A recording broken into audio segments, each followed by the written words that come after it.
There you go. I have a funny reason for being a little late today. I'm not gonna lie to you. I just started labbing out some Wilnas, doing like basic shit, and I just kind of got lost. I forgot. I started like before I was supposed to start stream, but then I just punched Grand for 30 minutes on end, man. It never ends. Shit was just... It's something so oddly satisfying about just beating the brakes off of a young child with Wilnas. Punching Gran in the face repeatedly until he stops moving. Beep, bop, beep, bop.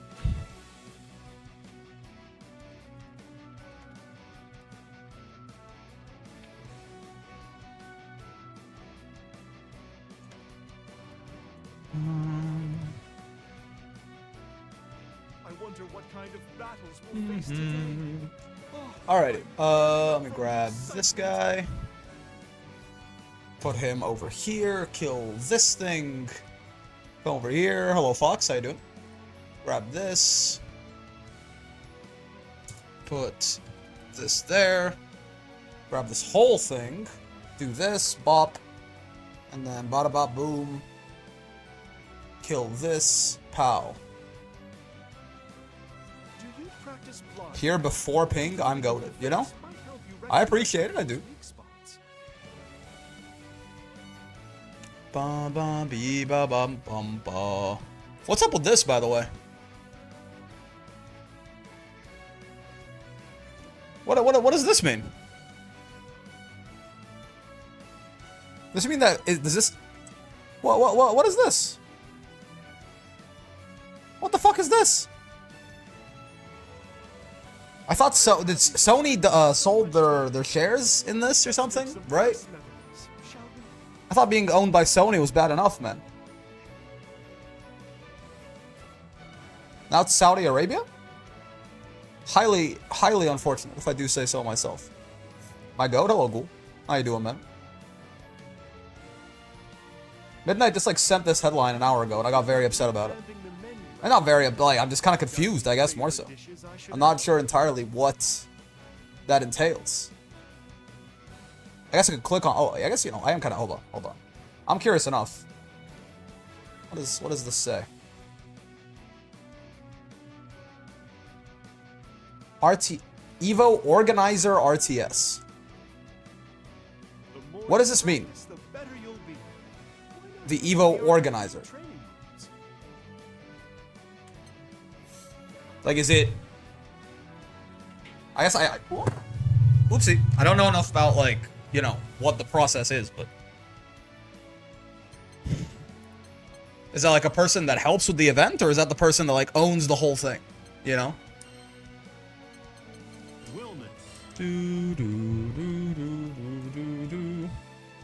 Because RTS as well, like the acronym does not sound familiar to me whatsoever. Bum bum bum bum bum bum bum ba-dum.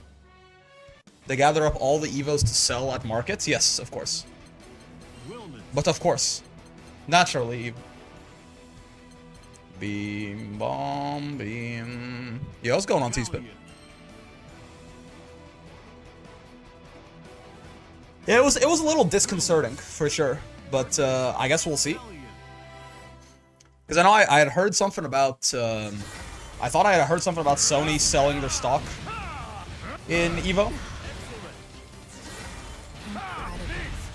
So I don't know if that means that, like, you know, Saudi Arabia just swooped in and bought everything else. I don't know. Hear me out. More startup on some of Wildness's specials. Perhaps. Thoughts on buffing him, actually? They stocked this old too, so another company owned by them? Okay, I see. I'm trying to learn a new character, and all I want to do is play Wilnas. I feel you, man. I started stream like 15 minutes late today because I was labbing Wilnas for like 40 minutes, and I thought I just wanted to, like, you know, boot up the game, do some combos, stuff like that, and then like I looked over and it was 520. Like, what the fuck happened here? It's fine. It's Deathless Near. Not much of a worry. Okay. Oh yeah, I forgot that Brave countering non, like, Near without Death Summon is kind of a waste, right? Because you don't even get the you don't even spend the brave points killing her. Which would be much funnier. Oh, 6p. I think her far H. Is her far H catch the 6p? Maybe. It hits kind of deep. Double shimmy all the way across the sky.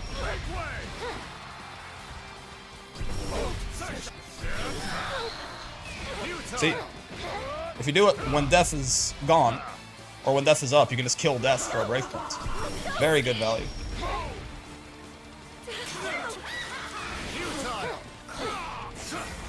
Oh, I don't have a brave point. Oh, nice. Actually shimmied. People hate Wilnas? Is that true? I have a quick question. What are Vayne's strengths? His 5U at this point is very good.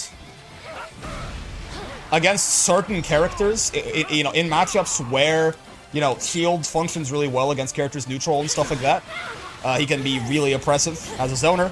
He does rather high damage in general, like not just off anti-airing, which is what he's more known for. Like in general, his damage is just quite high now. His mid-screen, his corner damage.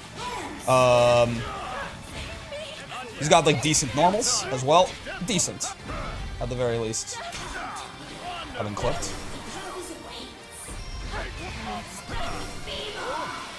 Hey, Rayburn! Oh, nice. Oh! They knew I spaced it out, too. Unfortunately for them, it doesn't matter. Wilnas feels like an awful matchup as Fairy? Maybe? Maybe.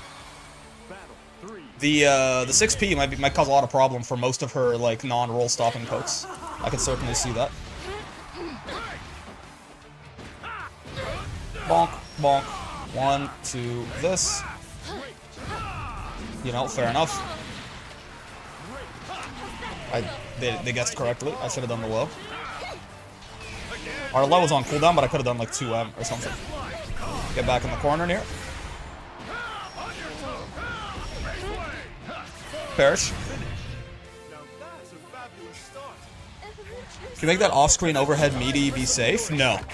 Because you can't... It's always -4 no matter how meaty it hits. And the only way to make it safe is to space it out. And just the way the camera Oki works, at least I know of no way to make that work where you space it out enough that it's actually safe. Because you get pushed right into your opponent for doing the camera Oki, right?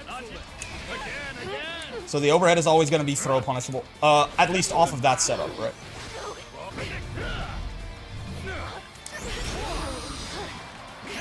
Slop.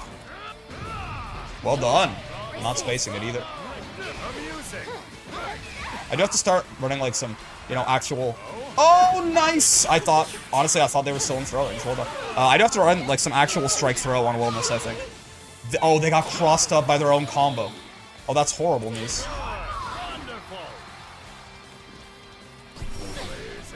Yo, not well done. I really thought I was going to grab their toes with that. This Nier is locked in. This Nier is not getting mixed. No. They're fuzzying it correctly and everything. They're punishing it too.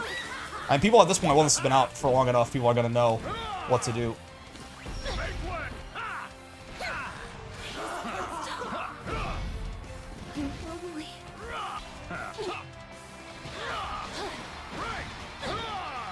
Bonk. Still. Plus his fuck hive here. Oh, fair.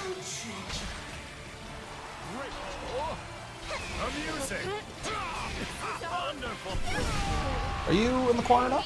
Yes, you are, but I couldn't get the actual guy. Yep. Even 6XL is not necessarily going to reach there, if I space it out well enough. Looking forward to traveling to a different desert for Evo going forward. I don't know. Yeah, what exactly is the Evo organize? What does that mean?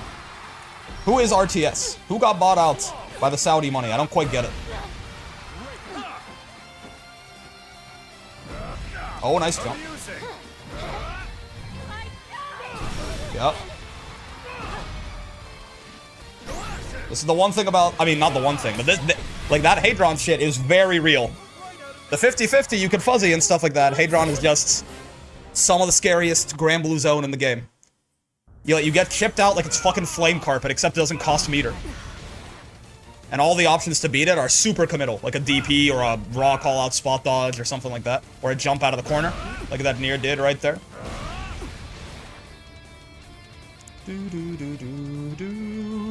GG's, dude, Kaio, you are scary, man. Cause like, you know, that's definitely one of those times where it's like, whenever I like, so many Nier players, I'm like, this motherfucker is locked the fuck in, and they lose because they're playing Nier, but like, I had to resort to the Wilnas bullshit. Hadron chips the fuck out of you? No, it does. Yeah, for real. It does like 800 damage on block. It does, like, you can just spam it over and over, and like if you start it out in like the right spot on the Grand Blue Zone here, like this shit is safe as fuck, man. Over and over and over. A mega city plan organization backed heavily by Saudi Arabian government owns EVO now. Is RTS, so RTS are the people who own EVO and now they're owned by the Saudi fellas? Is that what happens? I got into Master without using any mix. I sure forgot about it because of how good his buttons are. Yeah, I mean, El Dom Pasa, so true. Certainly the more, like, as people get better at fuzzying that high-low, you can still use it, but it's got to be either out of the camera, Oki, or as sort of a jump scare. And you got to play a little bit more, you know, Grand Blue Zone pressure, strike throw, things like this. Speaking of Flame Carpet, I'm learning Percy. Any tips or things to keep in mind? I honestly, they buffed your M command dash. Saving that H command dash cooldown is pretty important for Percival, I think. Just because he really, like, it does everything for him. Pressure, combos, Oki, everything. That spot dodge ended up working out somehow. Amazing. What the? Nice. So do what you can to save your, save that command dash cooldown where possible. Sure. Oh, that's a combo. I did not know. My bad. It's a reversal, I fear, Wilnas. B1I carbo load. See, in this case, Wilnas is saving us from the evil, so it's fine. Right? Like, in that working out, like, that felt good, no? RTS was acquired by the org, and RTS owns Evo, is that right? Why is this man on my screen? EX Grand sees him. So true. Unhand me. Oh, I tried to spot dodge that. I guess I fucked it up. That is, yeah. That range is a bad range to be using knee from, so Caterpillar? Fair.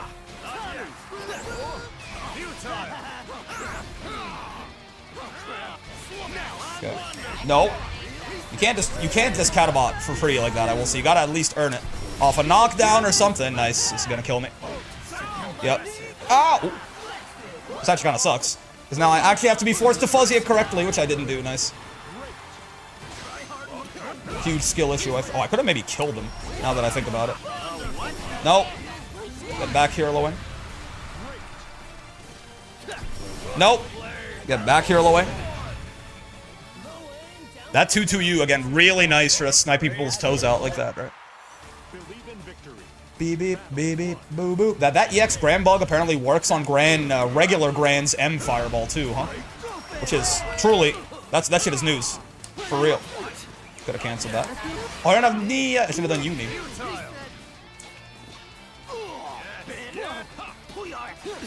Can't quite 6P that, my bad. Oh! M Catabot, a little bit more real, certainly. My scales! You buddies into M Catabot. Disgusting and evil, even. That was not spaced out to be plus, big dog. I keep hitting spot dodge, it feels like, and then not spot dodging that shit. And I'm not sure what I'm doing wrong exactly. Yep. Got too accustomed to the low, and now he's dead. Bonk. Good. How do you think the Matera Wilnas matchup is? I have to imagine, if anyone can zone Wilnas, it's gotta be her, right?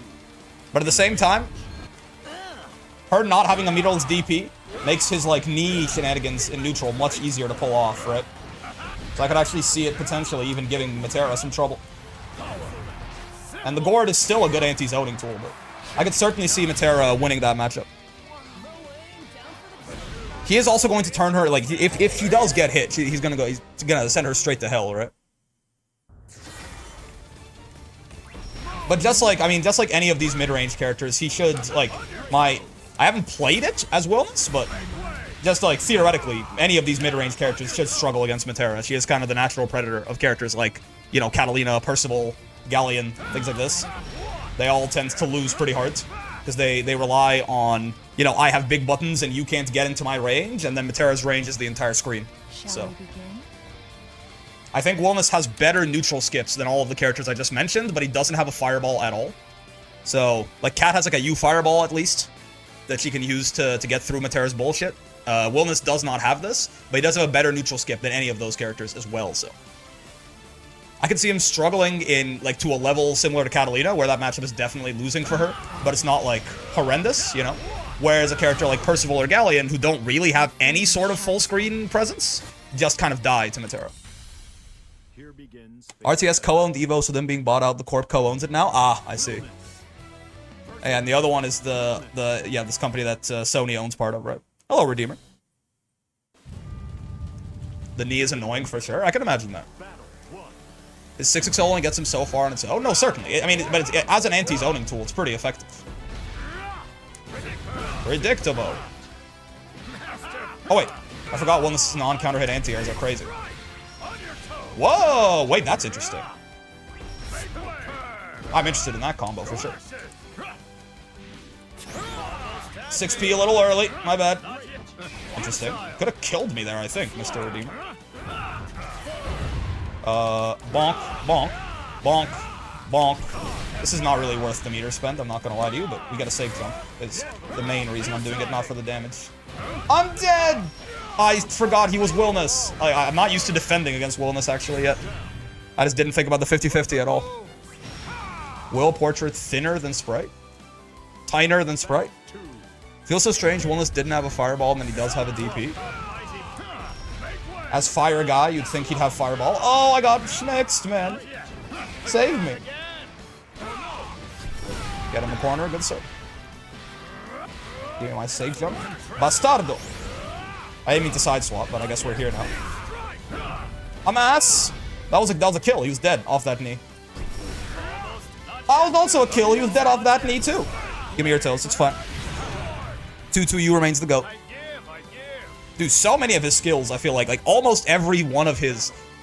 That's a damn good point, actually. This is a very like uniquely, not uniquely Wilnas thing, but it feels very. It feels like one of the things that is very good about Wilnas. Almost every version of all four of his skills is like great, no? I'm fucking dead. Like the light, medium, heavy, and U on like all four of his skills, all of them feel like this move. Oh, I just wasn't. I didn't realize that he was jumping with me for some reason. I just defaulted. I didn't even think about the fact that he was gonna come down with an overhead there, even though he did it earlier. My toes. Like light knee is maybe the one that's least impressive, but medium knee, heavy knee, U knee, light, like light 2-2. This little toe swipe here. Medium, obviously, heavy as well. U. All versions of his DP have like a lot of use in his kit, right? And obviously all versions of Hadron as well. Like his kit is just bangers all the way down. It's great. Alongside his 5U, like every move, and all of his buttons too. Like every move on Wilnas feels like it has a very strong purpose. Oh, that's tough. Yep, jumping can beat Hadron Smash. It's risky. But when you're Wilnas, that risk is well balanced by reward. So Milky Waits. Thank you to the follow. Took the advice to just play more ranked and on S++3. Don't know how I did it. I was just playing buttons, pressing buttons. Just play the video game, man. Very good for getting better. Few things are going to match just straight experience. Oh wait, good match.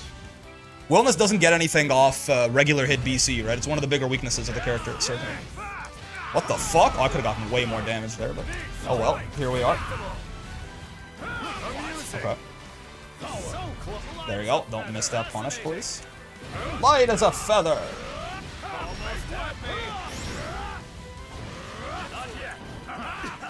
Haha! Oh, that doesn't work.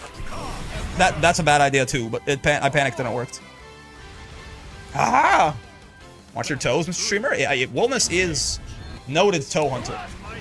John Wilnasathan.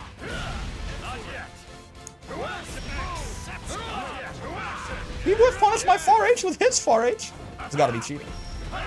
Oh, spot dodging that one's a bad idea. I should have DP'd it. The H knee recovers fast enough that spot dodging it is generally not in the best interest of your safety. Oh, you thought you were cool. Turns out I'm cooler, man. Call me Frieza's older brother the way I am cooler. I like that too to you, but, you know. First to hit the good button wins. Those are the rules. Owie! My health bar, man.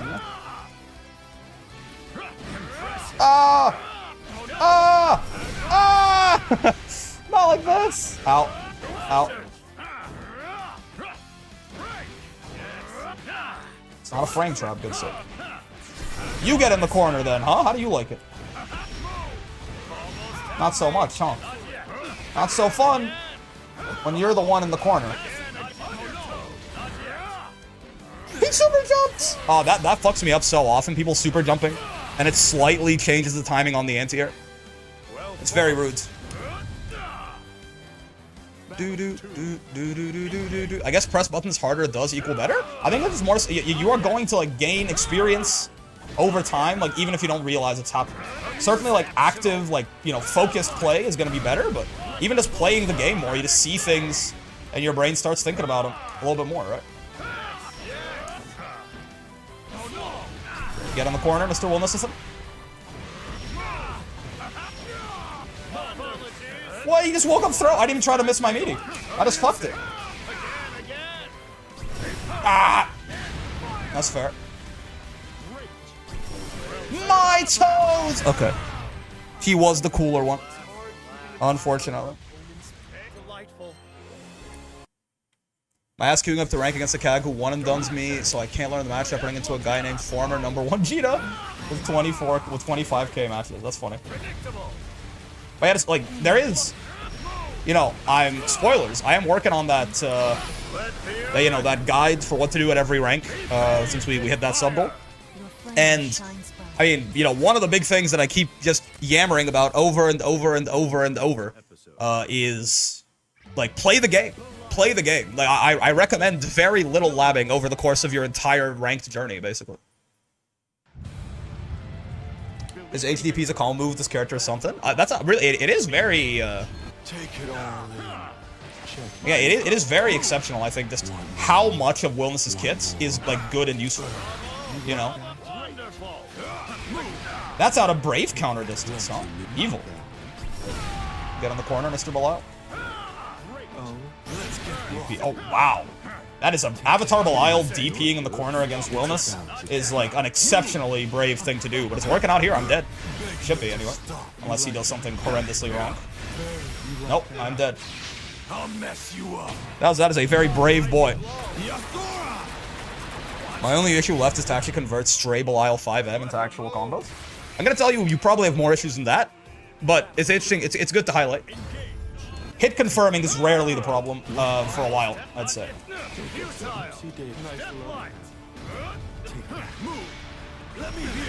Nice.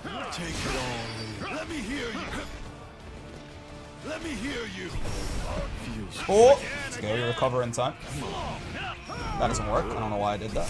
Don't worry about me, bro. I'm just a little stupid guy. He's gonna recover too fast for that. I spot dodged. Oopsie. I'm dead again. Ah, no, I'm not actually. He's dead. This is cool. Yep. 2H there just to make sure it hits on either side. So even if I fuck up the timing, it's fine. Little cross-up hitbox on my boy.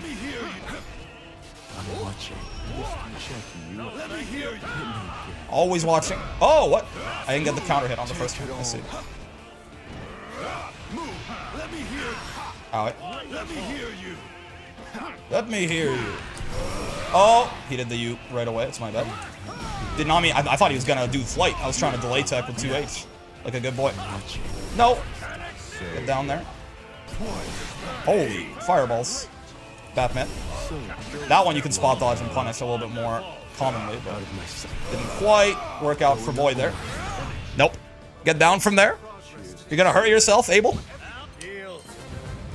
I never hit up training mode. That's honestly a good thing. I would much rather someone not use training mode enough, then use it too much, because most people, unless, if that's what you find fun, sure, but if you're doing it because you think it's like the, you know, you have to, but like you don't want to be labbing, most people I find are labbing too much. Oh, wait. Yeah, that one's much more punishable than the others. That is just blatant foolishness to be hate-drawing there. Oh, wait. I'll mess you up. Wilnas Tuesday? A little bit. Wilnas versus a wet piece of toilet paper? I don't know about all that. Certainly, if we do hit him, he's going straight to hell, though. Out of my sight. Take it all.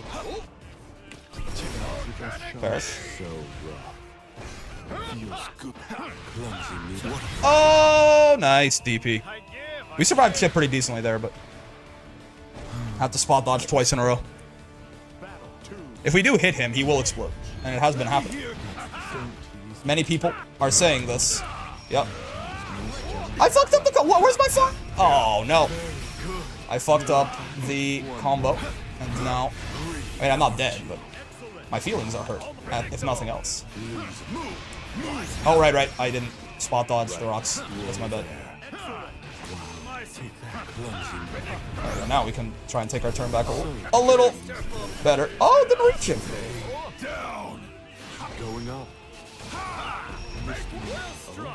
I think I should be super jumping on this Abel more. Ah, nice. I guess I should be super jumping on these Abel more in these cases to get over the M fireball he keeps throwing there. But I'm picking the wrong options. Train mode to lab situations you weren't sure about when you were into them, otherwise just play. Yes, exactly.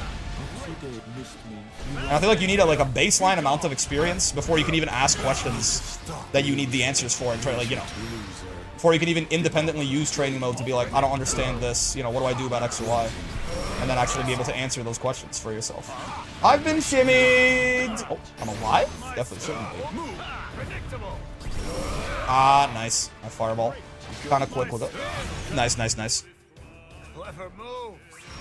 Brick it up, streamer? What do I do with this information? Are you telling me to fuck Avatar Belial? Let me hear you. It's quite nice.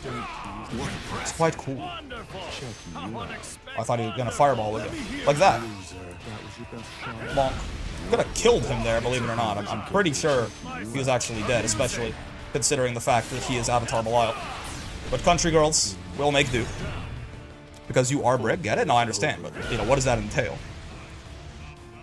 I don't think you look enough like Lucilius for able to be into that. I mean, how many breads has he eaten?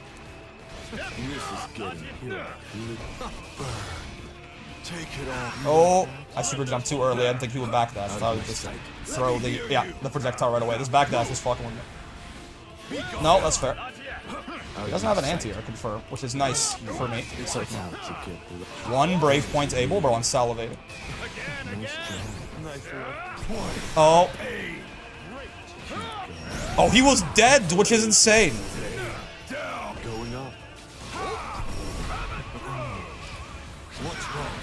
Oh, he did that, huh? No, I was thinking about DPing, but I delayed it a little too much. Nice job. Well, good abling. Good abling. 2H wake up goes crazy. Yeah, the point of it is it's delay teching. I'm delay teching with 2H against Abel in case he does flight. Now, I will say this Abel never did that as a throw bait. Their only throw bait they ever did was backdash, so I probably shouldn't be doing that because it's risky. But there is there is a rhyme and reason to that. If he runs up to me and does flight, the 2H will kill him. Here begins Fate's episode. It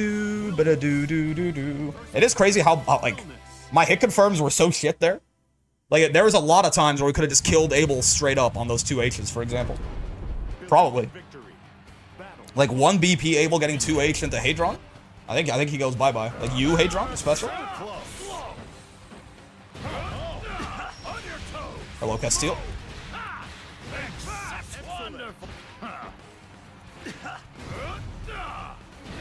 He just walked up and jumped over me? Like a badass? Okay, unfortunate. Okay, yeah, no, that's fair. That one's much more punishable. They kind of scale up in punishability as you go up. Like, H is more punishable than M, which is more punishable than L, and U is the most punishable of all of them. Nice anti-air. I'm dead as fuck. Lucilius mentioned into instant queuing into Castile. Talking about fucking Avatar Belial. The Lion simply walks out of corner pressure. The Lion does not concern himself with risk reward. Ah, right. It's out of throw range unless we're in the corner. I didn't meant to 6XL, not do the full step dash. I meant to 6L again. 6P, that is. Oh, I'm cooked. Yeah, a couple of misinputted 6Ps there. Sent me to hell. You don't get too many times to make mistakes against this Wilnas fella, it's true. Do-do-do-do-do-do.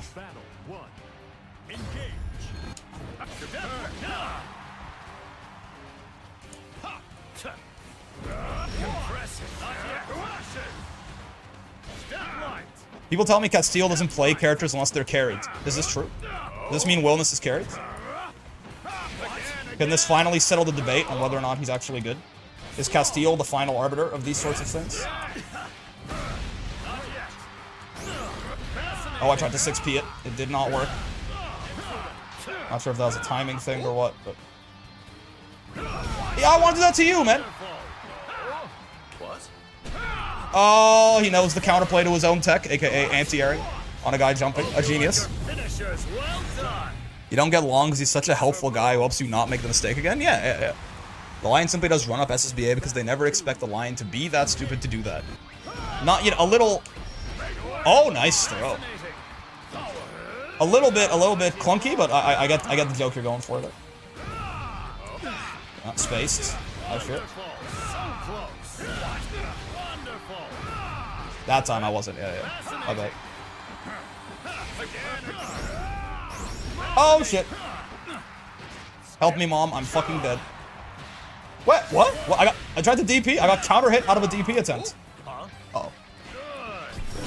I don't know what I did right there, but I intended to DP. I did not actually DP this turn. Nice reaction. Good games.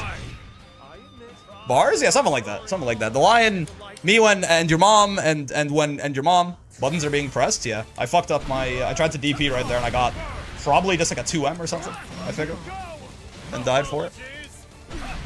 I wish you could lab against characters you don't own. Yeah, it's something I think most fighting games, like, should do. Because I think the idea is they're like, oh, well, if they can do that, they're not going to buy the DLC. But if anything, if I could, like, test a character out in training modes, like, I think you get, I don't know. You get more people who, like, are just want to try the character out, see if they're cool, and if they're convinced, maybe they buy them or something. The Lion simply does not concern himself with frame data. There you go. Who the hell is 1942? And why are they playing Vera? Who is this? 1942. Good DP. Understandable. Have a nice day. Yeah, that almost punished me. The good news is that was meant to be a DP, and in that case, the misinput probably saved my life for beating a full counter hit combo. It's a good-ass Battlefield game? Yes, that's all it is. Very true. Oh, that's Brave counter save. Oh, interesting.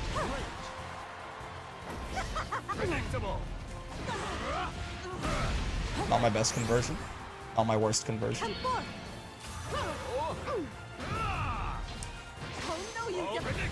Perish. Stay down. Nope. Perish! I don't think so.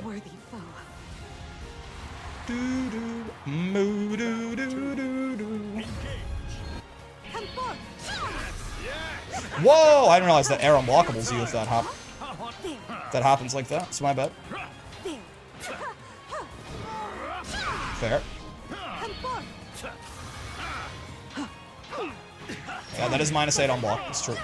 The 6P is something you gotta be a little careful with. Especially against a character with buttons this good.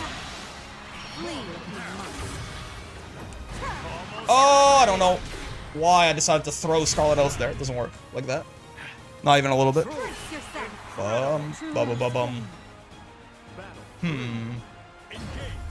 What? Steam made net. Oh my god. Not like this, man. It's 2 minutes early. I wanted to see what I could do about the Lumies, man. Throwing out the Luminera in neutral like that. That shit is fake. But I wasn't stopping it. God dang Steam maintenance. God dang Steam maintenance. Our maintenance has no limits. I see you, I see you. Watch. Slop. Slop. Steam, as always, strongest character in the game. It's true. It's a damn shame. If you're at 10 plus K gems, ban that person. Rip Riazo. What does that have to do with, I mean, I know Riazo got... Why did Riazo get banned, by the way? What was up with that? Is he back? Slop. That is what... I can't unhear... Like... What is he saying? It sounds like slop to me, but I'm sure that's just bias. If Vera was always an install, would she be top 1? Yeah, probably. Probably, yeah. I mean, assuming you... Yeah, probably. She's in many ways arguably, like, significantly better Catalina. So. Hope my opponent doesn't think I rage quit because it looks like everyone's dropped. Yeah, no. Hello, Cassie. He's unbanned, but he lost his spot on the leaderboard. Oh, like they took all his gems? Why'd they ban him in the first place? What happened? Got to 10k gems too quickly or something at the same time. Saku had almost 19k and wasn't banned? That seems very strange. Is that really the reason? I think he's saying slow? Oh, maybe. Yeah, slow. No, you're right. I think that... I don't know why I somehow never fucking connected those dots, but that is definitely what he's saying. To me, he'll always be saying slop, though. My glorious sloppy king. He also got to 10k diamonds so fast, the automated banning system flagged him. That's crazy. Blade 5 Lucy versus install Vera? I mean, Blade level 5 is certainly... Like, when Lucilius was getting to Blade level 5 consistently every match, he was a contender for best character in the game, right? If you just start, like, Blade level 5 Lucy is absurd. It is, like, the strongest form that any character has, probably. You could argue that it's probably better than 3 Dragonstock Siegfried because of his conversions and everything still being better. He got to 10k so fast that Neela playing during low player hours of the day got flanked for ranked manipulation. Interesting. I mean, I got no idea about any of that, but curious to see that. I mean, because people get gems real fast. What about Blade level 5 install Vera? Bottom 1. I fear. Bottom 1. Character sucks. Shall we begin? I gotta get, like, at this point I know a lot of my combos are Wilnas. I just gotta get better at hit confirming them, you know? Like, a lot of the non-county, county? Oh yeah, a lot of the non-counter hit, like, anti-air stuff. You know, shit like this. Like, you can also get knee depending on the height there, but even just going into Hadron like that is always great, right? There we get knee for sure, yeah. Right, but even just, like, if we ever get non-counter hit 2H, just going into that, much bigger difference for our damage on average. You know, when you can get knee, you get knee.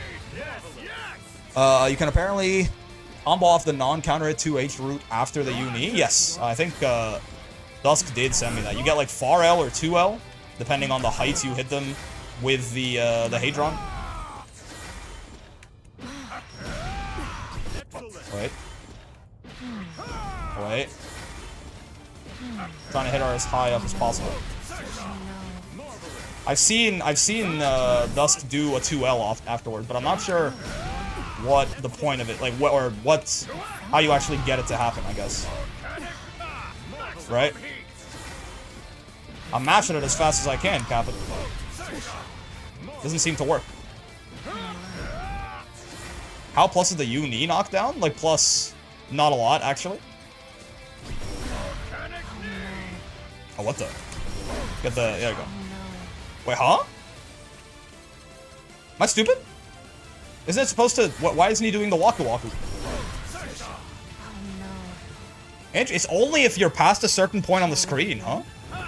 Yeah, it's only +1. But if you do it from over here, it like... Oh, if the camera doesn't zoom all the way, he stays there. Interesting. That's better, no? Like, you'd rather have that happen, because then you can do something... You can, like, dash up and be way more plus, probably? Yeah, like, I'm +11 that way. Shall we begin? Yeah, this is actually worse. Who would have thought?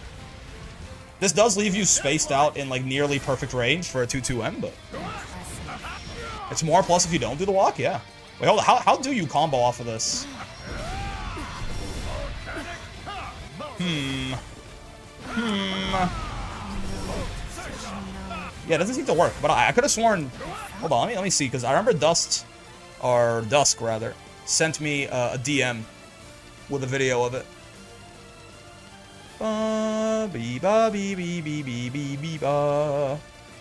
Wait. How's everyone feeling about 2XKO, by the way? I'm getting more excited for that game now that I see Blitzcranks in it.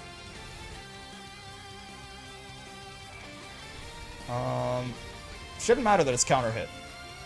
Yeah, what? Is it a spacing thing? I mean, this is crazy. Does it have to be counter hit? The hit after looks the same. Yeah, this is off counter hit to be fair, but Get grabbed. it seems very cool. Nerds. Blitz looks great. Yeah. I'm very excited for Mr. Tuco Salamanca, I think. And it feels like the hype cycle is reversed a little bit too, certainly, right? Like people were less excited, and now they're more excited again. Is it a spacing thing on the 2H? Like, do I have to be a little further away when I hit them? Also, Slam Interrupt? Slam Interrupt? Thank you for the follow. Yeah, I don't know, brother. It's a weird one. It seems pretty... Yeah, it seems pretty situational. You can get, like, this most of the time, but yeah, the 2L after? You should be able to buffer it, too, which is why I'm, like, concerned. Like, it shouldn't be, like, a tough timing. It should be a 5-frame buffer, right?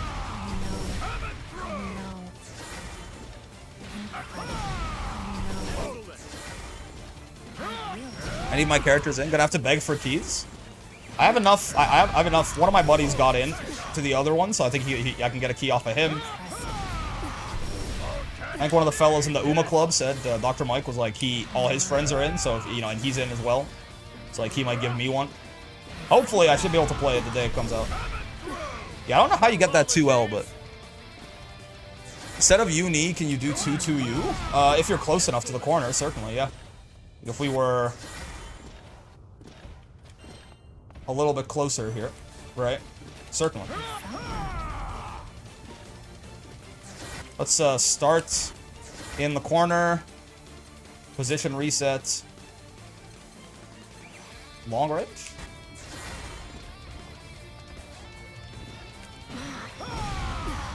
Should be able to. I mean, the uni is slower than 2-2U, I think, so. In theory, it should work. It'd just be less damage, I guess. Well, actually, no, it is more damage. Right? 2-2U is 3k, right? Fuck.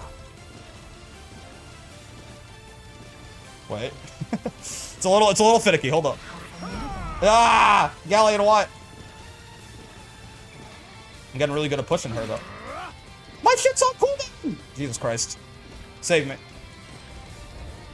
There is no way. I don't think there's an easy way to reset both of us to this exact position I'm looking for. Fucking hell! Alright, yeah, first... my god. Stop jumping. I'm gonna kill myself. I tried. It works mid-screen? Wait, actually? You're saying it works... You can just do... this? Oh, you're right. Wow, it's bigger than I thought. Yeah. What do you know? What about over here? Because the nice part about the knee is it works from even over here. Oh, nice. Okay. Wow, look at that. What a time to be alive. Oh, it seems a little finicky, though. Over here, it seems a little finicky. Yeah. Maybe, like, closer to back to the wall, it might still be better to just do the uni. And you also get the corner carry, right? But yeah, in like closer to round start or like anywhere closer to the corner than that, this should be pretty consistent. But the nice part is this gives you a way better knockdown, right? You're plus 30 in their face or something. Yep. 2-2 is also a more stable Oki situation. Yes, indeed. Talia is dope, but I don't see her. Talia is dope, but I don't see her making it into 2XKO. We'll see. I don't know how big that game's roster is supposed to be. Like, eventually. Like, I know right now it's launching with not a lot of characters, but... I just want sets. Give me Blitzcrank and sets, double grappler team. Why not, man? People tell me every anime game needs to have 2.5 grapplers. We only have the one, man. Maybe 1.5. If you can, I don't know if like Braum counts as the half. So like, just give me a little bit more. Connection was lost. Lunch over, back to the mines. This stuff. Fantasy versus Rising. As a temporary Galleon main, it's my destiny to find you Wilnas players and crush thine souls into celestial dust. Why? Aren't we like buds? Like lore-wise? Like, don't you fuck with me? Actually kind of mad Kled isn't in the game. He has huge potential and is like one of the only 2 Yordles you can put into the game without making a hitbox nightmare. But like, doesn't no one care about him at all? Like, don't you want to put... not to be that guy. But like, don't you have to like put popular characters in your release roster? I care about Kled. Aren't you like like one of like 3 people or something? Or am I missing something? Like, isn't he very unpopular?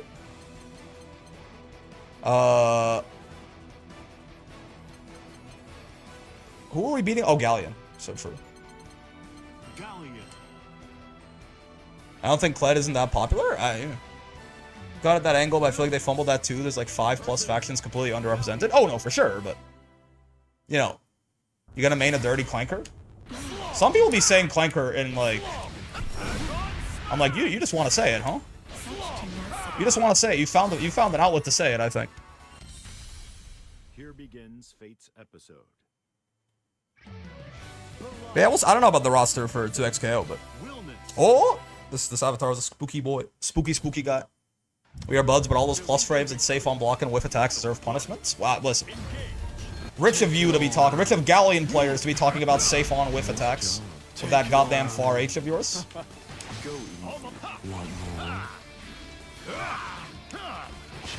Take it all. Open. Let me hear you. Oh, I've been murdered. Ow, ow. Abel crouching confirms. In many ways, still alive and well. My bad. Yeah, his far H is a little too fast. I guess we should be hitting 6P in those situations, probably. He's not dead. We can get a safe jump though.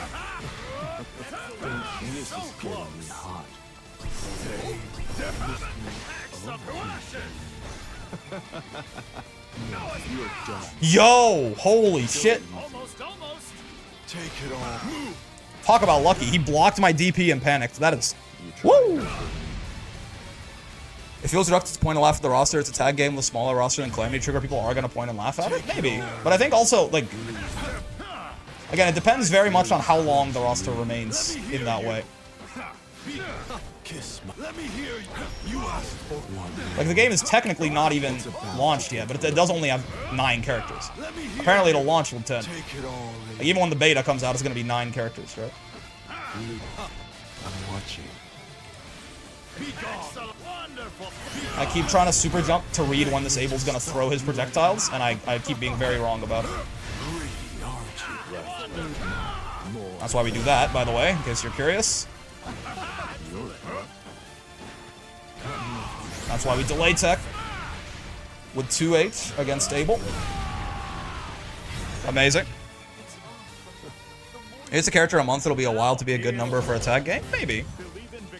The characters seem very unique, I will say. Let me hear you.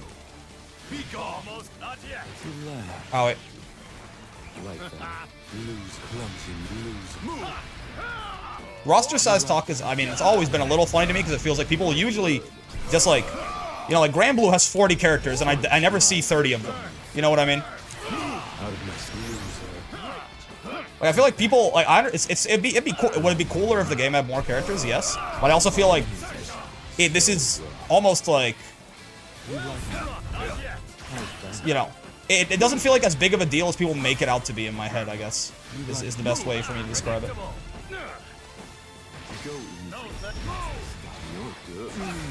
Ow, wait. Kiss my feet. Nope. Perish. Oh, he's too fast. He's too fast and cool with it. I think it's a bigger issue for a tag game than a 1v1. I mean, it's arguably, but then also in a tag game, you're going to have combinations, right?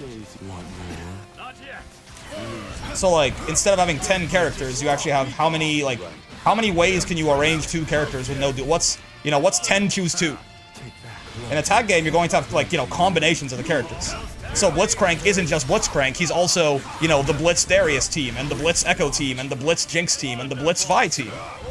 Right? So you actually, I think, weirdly in a tag, like, people keep saying that too, and it doesn't make a lot of sense to me. Because I'm like, isn't it maybe the opposite? Like, couldn't you get away with less, like, fewer characters in a tag game? Because, you got combinatorics in that shit?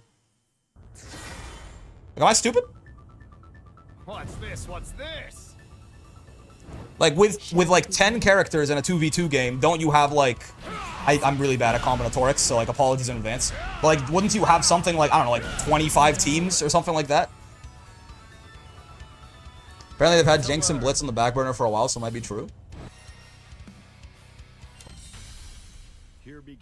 So, it's been, like, the one thing, and I understand, I'm not even saying, like, oh, it's totally fine that the game is releasing with 9 characters. I'm saying more so, it's like a, I'd like if it had more characters, but it feels so secondary for how much everyone focuses on it. You know what I mean? A 2H got range? Oh, yeah. Hello again, Mr. Hey, Bellefant. Ow, ow, ow. It's kind of true, but I'm not sure if the team differences matter enough for that. I mean, the characters seem very different from one another, so it should be, right? So, like, if anything, wouldn't it be a way bigger problem to have 9 characters in a 1v1 game? That's, at least, that's the impression that I feel like I get. Let's see. Could have killed him there. My bad. Certainly the wrong skill utilized. Because in tag game, you need to pick 2 characters. People want double the characters. No, I get that. But like, your ass is gonna pick 2 characters anyway. Very few people ever pick play more than like 2 characters or 3 characters per fighting game. It feels like. So like in a tag game, what, it's gonna be like 4, 5, or 6 or something like that? Well, they got 9 characters for your ass. And as far as like the variety of opponents you're gonna face, it should be bigger in a tag game because of the fact that there's, different combinations of teams. Again, my main point is this, it doesn't feel like that big of a deal. I'm definitely looking forward to that game getting roster expansions. People talk about it like it's like, oh, I would have really liked to play 2xKO, but they only put 10 characters in the game. I'm like, huh? After checking 10 characters, 2 characters per team, 45 combos, my math could be off. You gotta make sure to account for the fact that Blitz Darius and Darius Blitz the same team, right? I think 45 is a little high because duplicates, right? Like rearranging them doesn't work. Like Blitz, yeah, Blitz Darius and Darius Blitz, you have to cut those out. If you already did that, then cool. Yeah, it's 45 combinations of teams, right? So that's more teams than Granblue has characters right now. And most people that I know would not say that Granblue has like a disappointingly small roster or anything like that. I'm pretty sure anyway. Granblue has 40 characters if you count EXs.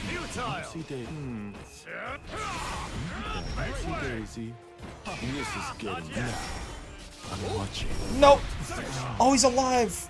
Because it was on cooldown. It's like 10 plus 9 over 2. 45 is correct? Okay.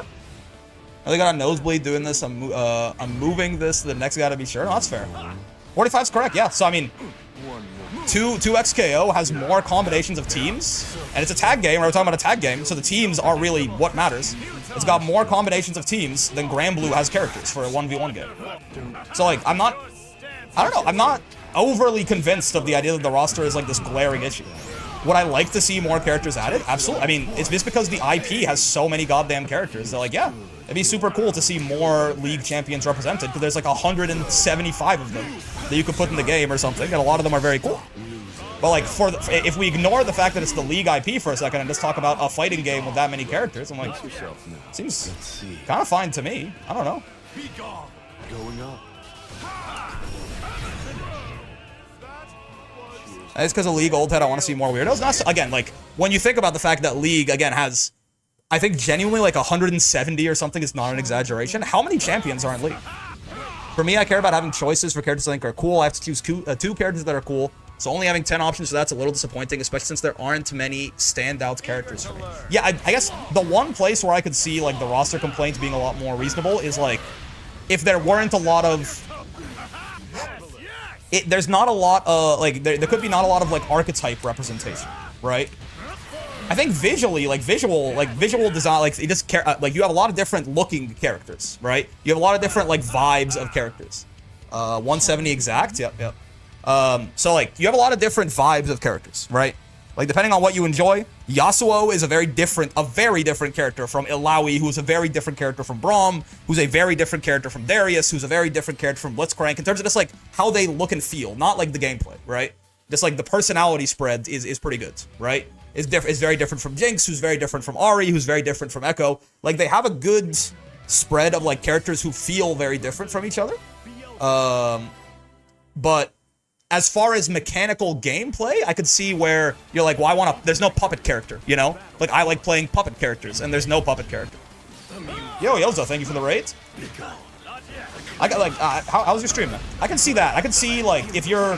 I want, like, all these different archetypes represented, and because there's only 10 characters, you know, there's, like, a projectile zoner, and, like, 2 Shotos, and, like, a half grappler, like a brawler. Sure, like, they're doing their best, but that is going to lead to fewer, like, individual archetypes being represented than might otherwise be the case. That, to me, is probably the most valid aspect of complaining about the roster size for 2XKO, but otherwise...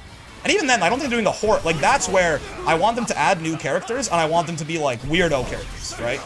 Like, when 2XKO adds a character, I don't want it to be, like, I don't want them to add, like, oh, Ryu was in the game, now we have Ken, too, you know? Like, I want them to add some fuck shit.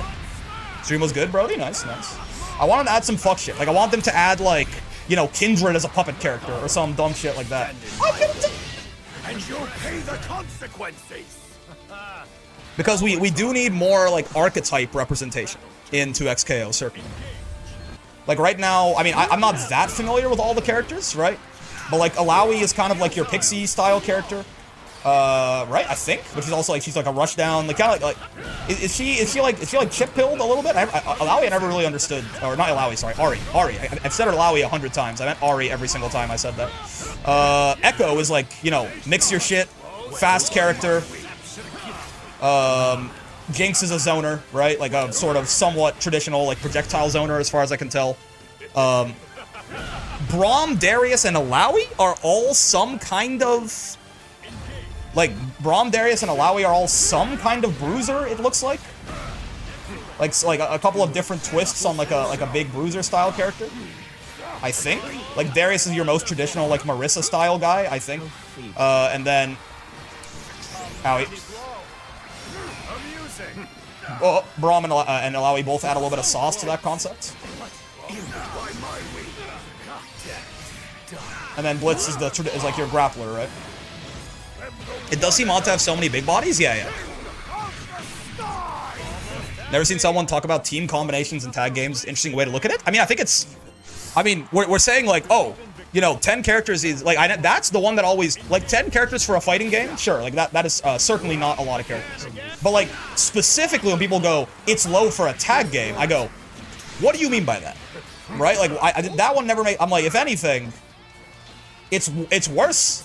If 2XKO was 1v1, I feel like I would be more against it. I feel like you need more variety in, like, these solo games. Oh, I spot dodged too early. I should have just backdashed, but... Is it because historically tag games have massive casts at launch? And that's really crazy to be... I mean, I'm not gonna lie to you, by the way. I think that's a reason also why so many of those games are fucking... like broken, like they feel like they're because it's impossible to balance that many combinations of characters, right? It's impossible to have like, if you have like 40 characters in a tag game, I mean, someone could do that math. That's like, you got like 100 teams, over 100, probably, I mean, close to like 170 team comps, something like that. You're not gonna, you can't balance for all of that. Again, I'm not saying it's a bad thing to have more characters. I'm saying, you know, there's a push and a pull there. Oh! They have a million characters, but how many are actually viable? Right.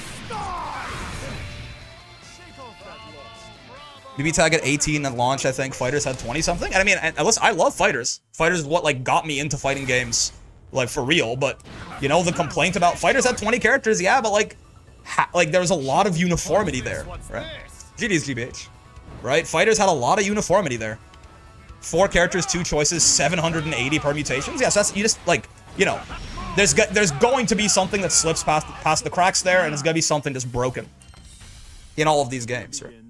Try 2HH Hadron into SSBA, it's funny. In the corner, I guess? People like characters, right? People might like Ryu, but Ken also has his fans. No, I get that. I get that. But I mean, by that logic, there are diehard fans of all 170 League of Legends characters. And I don't think we necessarily need to have all of them in 2XKO just because people like characters. Get thrown, nerd. Almost had me. I fucked it up. Huh? I am the world's greatest. Get super jumped, or super jumped, safe jumped upon, rather. Huh? I'm dead, man. Holy shit, I'm actually dead if he does this right. Nope. I'm dead now, though. Oh, shit.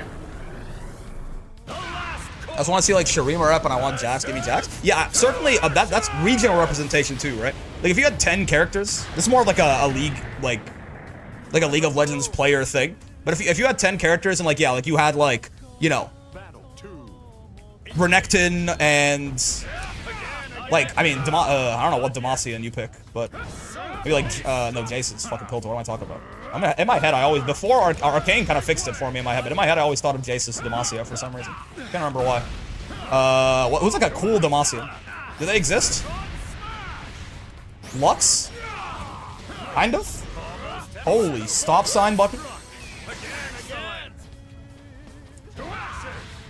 I'm fucking dead. Lux, I guess? Camille is cool. Camille's Demacian? I had no idea. What? But yeah, you had like an Ionian in there, you know, you had a Shuriman rep. Oh, hello. Perish. Like, I think that would also, in some ways, make 10 characters feel a little better, right? That's supposed to be like no timing involved, man. Nope. Where's my throw? Whoa. I must have hit it too early. I hit it too early when I was still in Blockstone. Camille's Piltover? I mean, that sounds right. She's a mechanical, like, guy, man. She's just a little mechanical guy. That's very Piltover coded. Certainly. If nothing else. Ow, wait. Ow. Oh, dude, super jump always fucks with my anti-airs. Oh, yeah, Xin Zhao. Yeah. Xin Zhao, he's cool. He's cool. Remind of my friend who gets peeved that someone else chose their main, too. That's certainly gonna happen a lot more with 10 characters, but... What is this song? This house is one of my faves? He's Demacian too? Okay, hold on, Demacia got like a little bit of hands actually. I was not giving them the requisite credit. Mr. Magic killing men. Oh. Oh right, non-counter hit anti-airs. I could have killed him there, man. He was dead off that non-counter hit 2H. Isn't that crazy? Oh shit! Oh, mighty blow. Yep. So this is a huge aura buff for Demacia. Yep.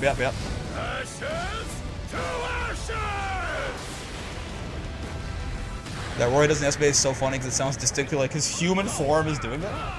Oh! I'm alive. You can't do anything to beat that if your name is Wilnas. He mashed! Up and over! Buff Wilnas? No, thank you. Nope. Nope, I'm good. I don't think we should do that, personally. Oh, he's spacing it out so I can't throw it? I'm trying to throw this asshole. It's not working. Any jumpers?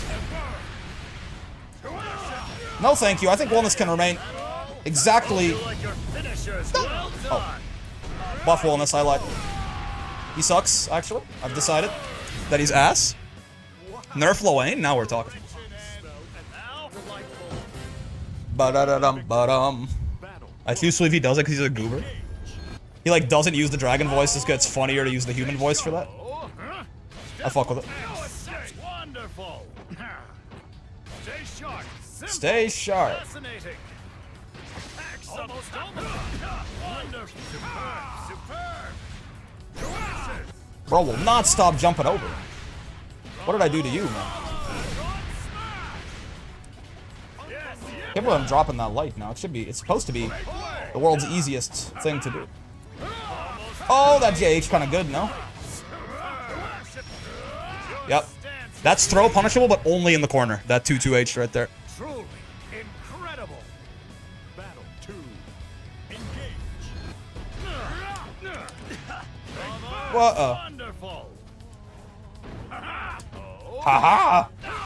Bro's too excited about that. Way ahead of you, buddy.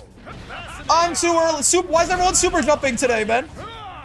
No one's ever just doing a regular ass jump. That was punishable. Stay sharp. Right. On your toe. Slow. Sloth. How'd he know? How'd he know? Oh, never mind. He didn't know. Parrots? Okay, wait. Don't fuck this up. I fucked it up! I fucked it up. This is a guaranteed kill. I just did a bad combo because I'm stupid. That's tough. Wanda Hoy, it's true. It's true. Well, neither of them using a shirtless skin. This color on one is just too cool, man. What can I say? I feel like if ground buttons are air unblockable, air buttons should lose to ground buttons in the game. Ground buttons are air unblockable. Air buttons should lose to ground buttons. Yeah. It's like a general fighting game philosophy thing, or are you talking Grand Blue? Because this is generally the case in Grand Blue. It's priced in. Bonk, bonk. Very good. Bonk, This bonk. person is incredibly smart and attractive. Maybe could have killed you with some Raging Strike bullshit there, but honestly, I was too scared to try. I didn't want to spend my Brave points, then be low on Brave points against Wilnas, and give him a way back in. Yo, V Solid, thank you for the 13 months. Goddamn. Brickathon, hello there. Do-do-do-do-do-do. Air buttons in Grand Blue universally tend to be one attack level lower than you'd expect, right? Jumping mediums lose to mediums. Jumping heavies lose to heavies. Jumping lights lose to lights. It's why 2H can function as a universal anti-air despite not having any, like, anti-air properties.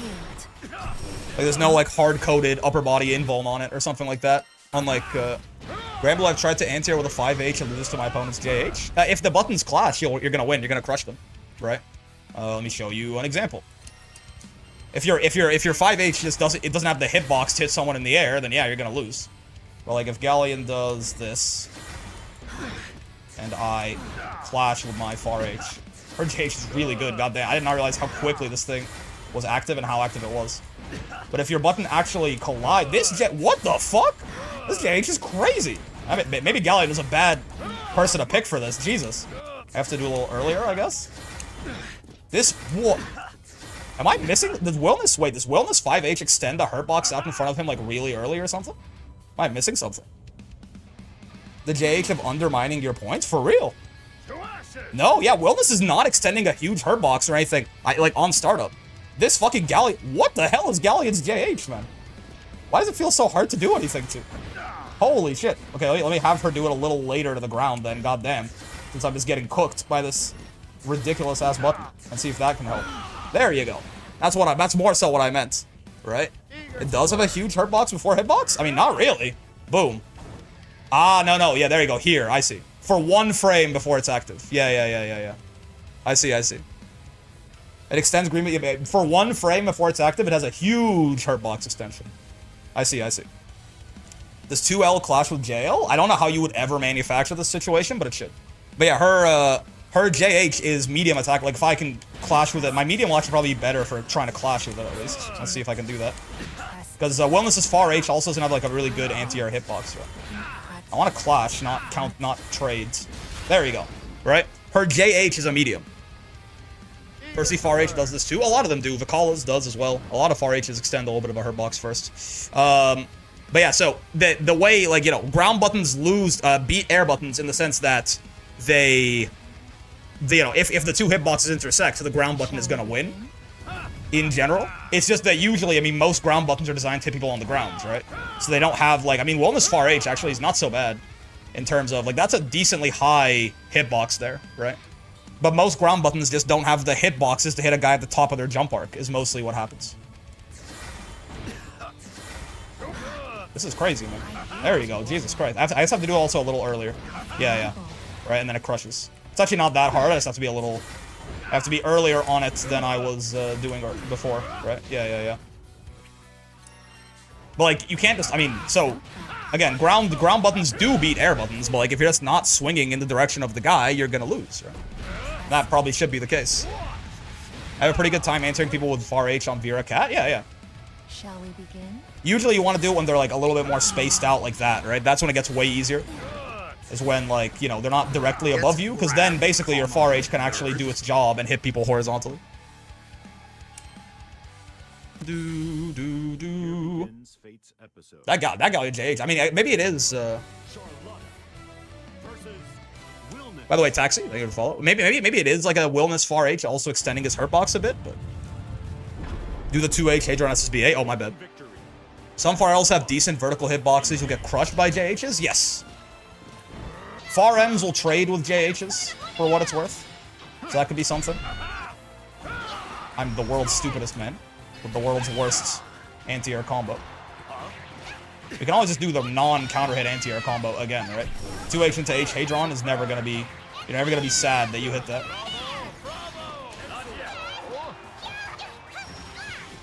Futile.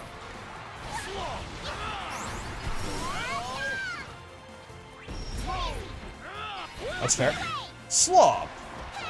Yes. Amusing. Okay.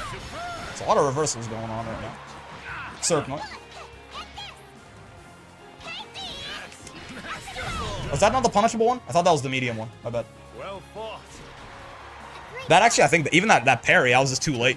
That parry should not have time to activate there. Actually, no, light is -2, so I have to do I'd have to do a light of my own to beat the parry there. Sure. Bonk. Light DP, huh? Interesting. So close. You know, combos are overrated, is the main thing that I always say. So close.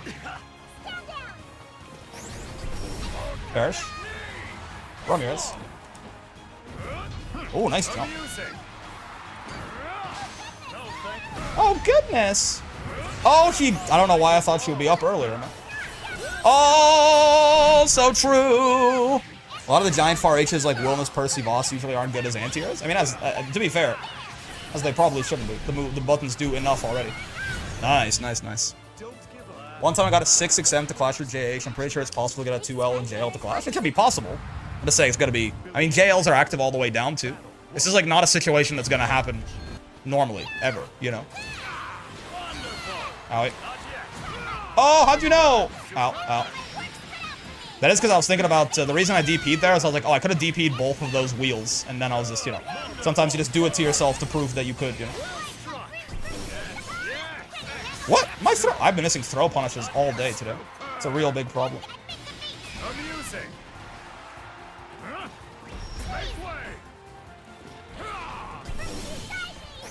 Party order! Make way. What the? Hello, Charlotte. Can't kill you here, unfortunately. Guess I'll settle for that. That is really funny that those are the same attack level. Wilnas knee is 6-6H attack level, and so is Charlotta's U-ball, I guess. That's very unfortunate for her, though. Whoa! Charlotta 2H! Rare footage. Up and down. Oh, a little too late on my air to air. No, man. Holy DP. Get in the corner, Mrs. Lotta. I'm sorry, Psy Games gave you a unique gimmick that just forces you to expose yourself to death every time you try to use it. It's very unfortunate for you.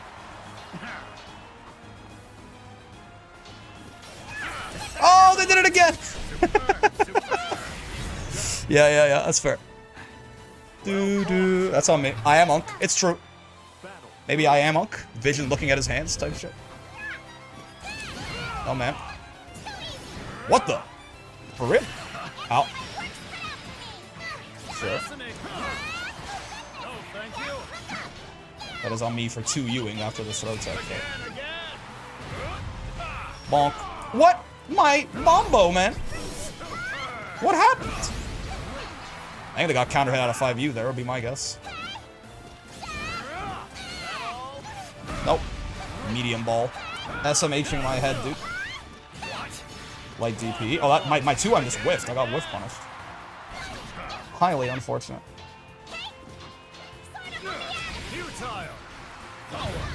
Admit defeat. Perish. Perish. You got close L instead of far L, which does link to 2-2H? Uncle Brick? A little bit. Just a little bit. Just un petit peu, you know? Sure. No, man. I'm afraid the developers have betrayed you. They thought that you thought they gave you a gimmick that worked. It's just a gimmick that kills you. That was my right. That was I didn't air block that. That was minus. Cool. Oh, Helm Breaker. Not bad.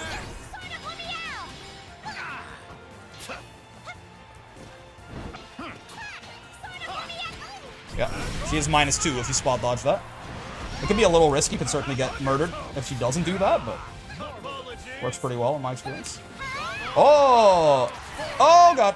Preemptive Brave counter, my behated. Nice use of Helm Breaker on the Demon Flip there. I am dead. 2U to make the link a little bit more consistent.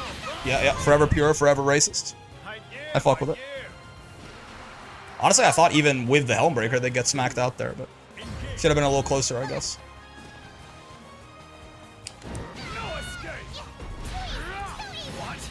Light DP. What the heck? I stood up in the Demon Flip like a fool. I can't believe I'd do this to myself. Get safe jumped. Very nice against Mrs. Lotta here with how much she's been hitting the DP. Hitting the Pendulum. Races Charlotta top 1, that's true. Helmbreaker crushes 2H. I don't think that's what happened. My 2H whiffed. Helmbreaker crushes 2H once it starts up, but it's still like a 40 frame startup, right? My 2H whiffed and Helmbreaker whiff punished my 2H, if I remember correctly. What the fuck? Why'd she go so high? Her DP, I think her DP always done that. Bonk, bonk, bonk, bonk. Hello, I thought you would tech. That's my bad. Oh, she was dead, man. My non-counter hit anti-air on Wilnas. Needs serious work. You know what? I've been getting hit by that all day. So I actually don't blame you. I don't blame you for running it back, but... Helmbreaker cross-ups? Nah, what's her DP? It just went so, like, it went so high up in the air, I got confused for a second. I feel like the camera scrolled to follow it, though maybe I'm just tripping. And it was completely normal. I'm gonna say it was a Charlotta Illuminati for sure, though.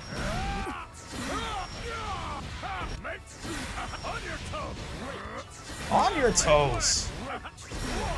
Slop. Slop, by the way. This character's so fun, man. Could you fuzzy master the plus multiple slashers? Is it too fast? She does have a light version and a heavy version that are all different speeds.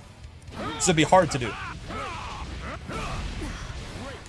There probably is. I wonder if there's a fuzzy spot dodge timing, actually. I don't want to find out that Charlotta's even worse than I thought she was, so I'm not going to lab this out too deeply, but... This is 7 frame startup. This is 18 frame startup. This is 13 frame startup.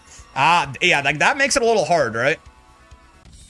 The fact, like, so there is gonna be a timing probably where you could fuzzy spot dodge it, but again, she has a few too many options. Because you'd have to spot dodge on frame 14, 15, 16, or 17. It's too fast? No, not really. It's not that it's too fast. It's that, you know, the gap between heavy and medium is not that big. You probably could. But again, if you, the problem with this too is Demon Flip. If you spot dodge and she's doing Demon Flip, then you're going to die, right? So it's not really worth it in general, I'd say. Didn't you just do that? Stay down, Mrs. Anilith.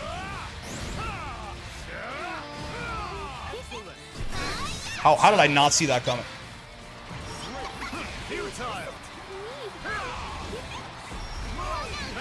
Actually, already have her DP back already. Honestly, didn't think I hit her. I was not ready to confirm that.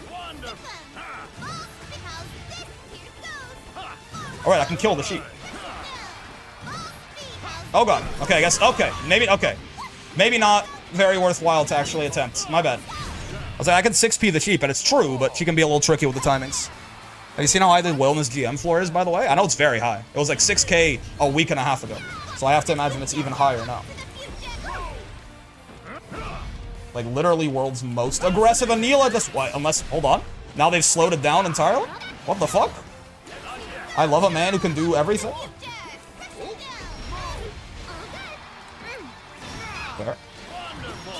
Oh, I 2H too late. I didn't realize she was hopping. I don't keep Anila's hop high enough on my mental stack, I'm not gonna lie to you.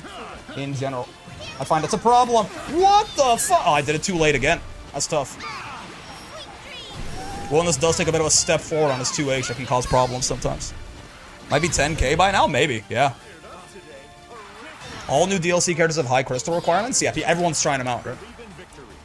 Plus, Wilnas is pretty good, so a lot of people are actually playing him, too. Okay, so you're reaction DPing on that. That makes sense. Okay. What will you do without your DP, Anilith? What the fuck? I actually have no idea how to get this Anila to sit still. I guess frame trap him, but people are not usually this. Oh my god! I don't know what's this Anila's a fright train, man. Out. Sure. Dude, is that just how that works? Why can I not 2H this hop, man? Get rammed? For real. Sheep zoning? Not being able to 2H the hop in the corner. I want to laugh. Is that like actually just how I know Wilnas 2H does go forward a little bit, right? It seems really hard to 6p these sheep. Am I missing something? Like even on timings where it feels like it should work. I mean, okay, I'm wasting time like dying to something, but I am just now curious about this, a lot of stuff about this matchup. Might be best to just DP the hop? I guess, but 2H feels like it should work. I mean, we got our ass beat, but I want to go lab a couple of things, actually. Well, this 2H moves you forward too much? Yeah.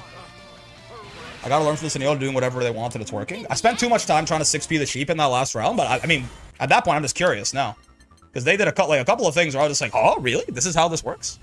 Okay, so first off, you obviously can 6p the sheep, right? Like, it's not like he can't. Yeah. I guess you just have to be a little earlier on it, because you do extend your herb box forward like this, right? Before the low profile.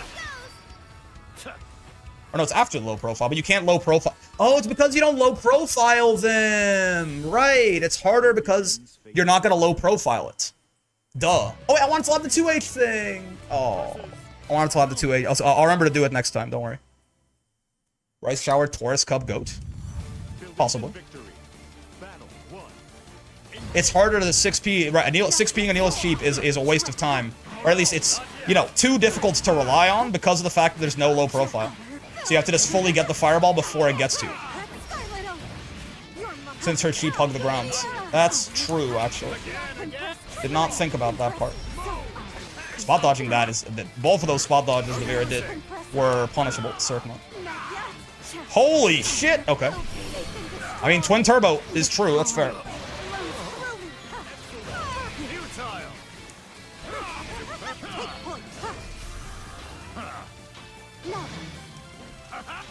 Aha! Should have done that earlier. Yeah, people can't just put Luminera down in neutral like that, but it is a reaction check, right? It's like some fake... If you're not paying attention, Vera can get away with it. But she should certainly die for doing that.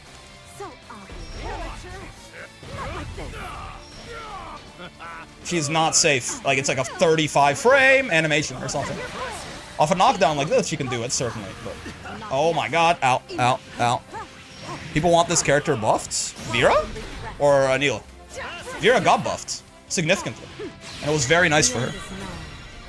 Punishment Oh, wait. Flee if you must. My scales. Oh, right, that's if he's not base Vera. He's not base Vera. Right. It's not punishable. In fact, it's plus. That's my bad. Forgot about that part. The embers. You feel like crying.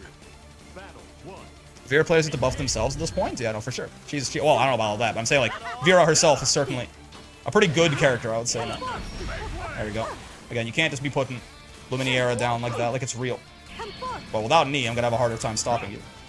That's for sure. Pay attention. Get in the corner, Vera.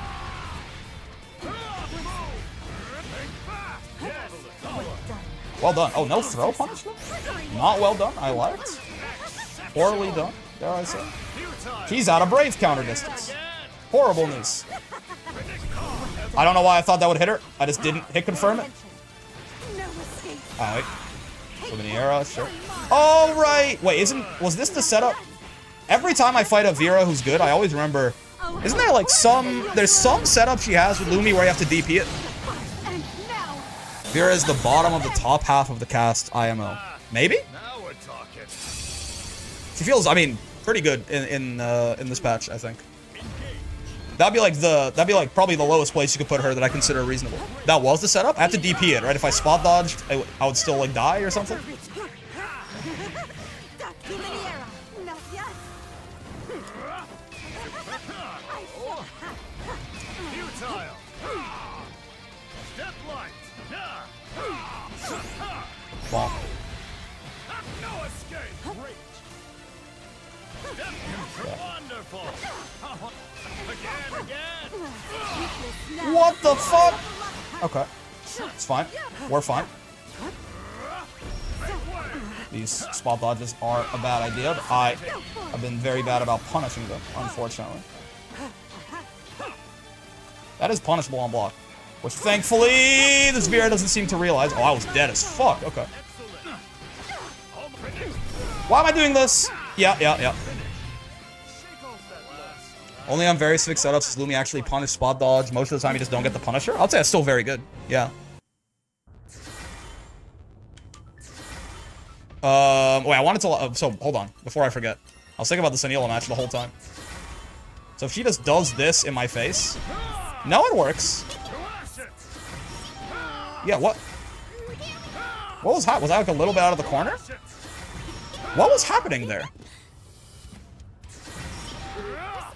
Why wasn't it working? She was doing like JL after? She was doing like... M-hop? Oh. Oh, it's a height thing. It's not even a eyes. No, but M-hop...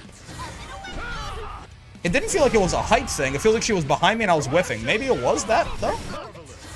Because, I mean, M-hop works too. You just have to delay it a little bit. Maybe she had dash momentum? I mean, shouldn't... I don't think it affects moves like that, right? Not really, because most situations you block Lumi and only get hit if you try to punish Vera. Anyway, you wouldn't call that good? Getting your Raging Strike spot dodged and not getting punished for it? Like, doesn't strike you as something that's good? Yeah, it still works. I don't know what was happening. Maybe I, like, moved forward. M-hop slightly spaced out? Maybe? Let's see. Position reset. Like, close range?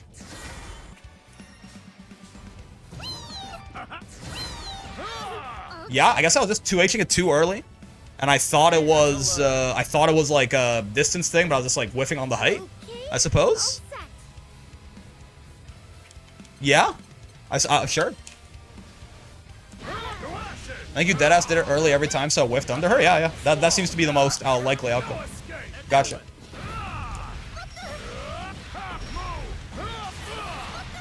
Bonk. But I don't know, top half of the bottom half of the cast, which is a very funny way to... Or sorry, bottom half of the top half of the cast is probably the lowest you could put Vera, where I still think it's reasonable. But Outrage's probably a little better than that.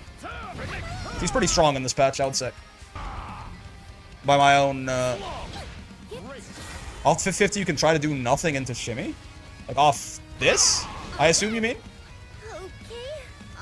Like off the plus on block one? Wilnas deserves to miss the punish because he deserves nothing. What did he do to you, man? This went and looked back. She was basically on the ground when the 2H came out. Was it M or like was it what hop was it, Kyle? Camera Oki? Oh, gotcha. Yeah, to bait DP. What hop was she doing? Was she glowing orange or no? Because I feel I was very confused about that. Was I like walking forwards? Hello, Rogue. Maybe you can anti-air with close M. Well, that's not. I'm not even like. I'm wondering like what the situation was where 2H whiffed is my problem. I think it was L and 2H was late. Interesting. Let's see.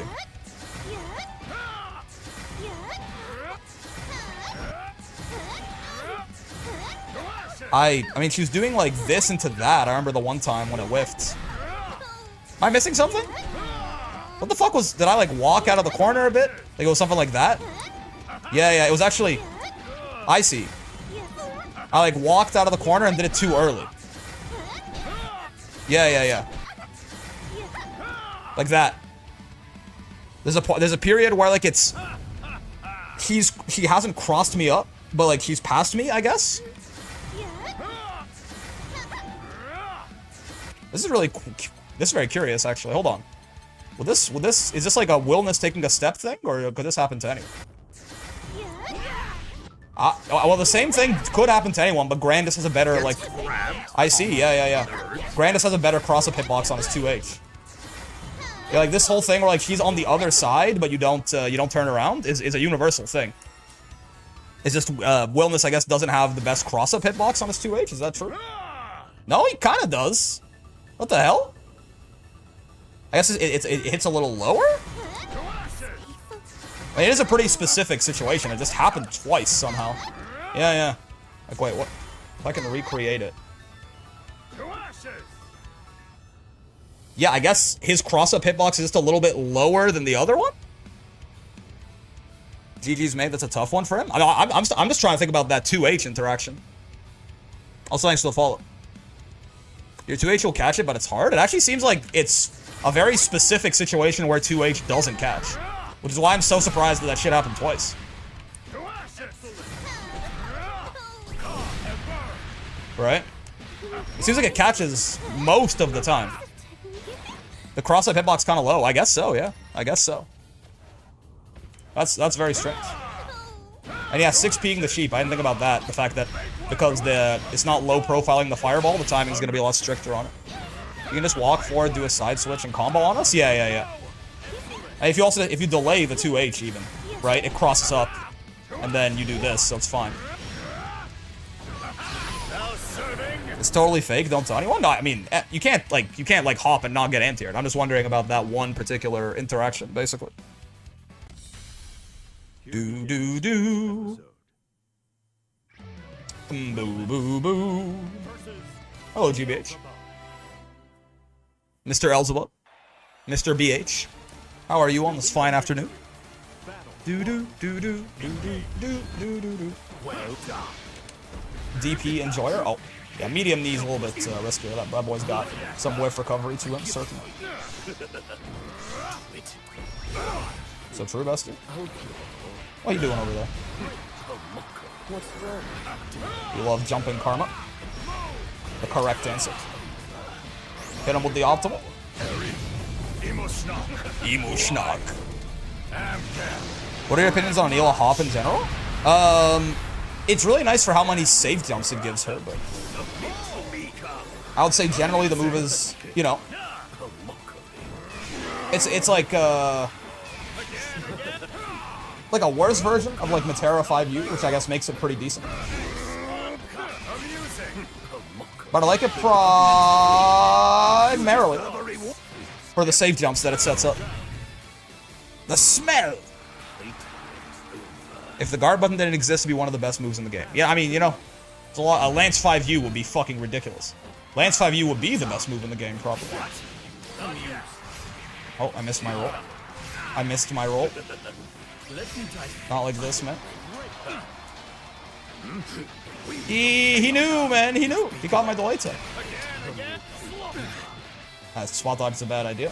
Guess whose ass did not punish it, though. Aha! I'm just gonna go for the safe jump, I think. No needs to cash out all the way for damage here.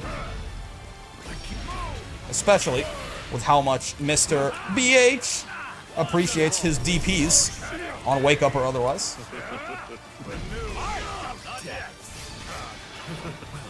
No. Is this EX jump? I mean, again, it lets her route into a lot of safe jumps she wouldn't get otherwise, which is why I actually do like it quite a bit, I think. Oh, how do you know? This GBH motherfucker has got my... I'm switching up the way that I'm teching, but not the timing. And he's got my ass. Spot dodge into far H? Into side swap? He's the world's greatest. I mean, what else can you say, really? Besides, that motherfucker is the world's greatest.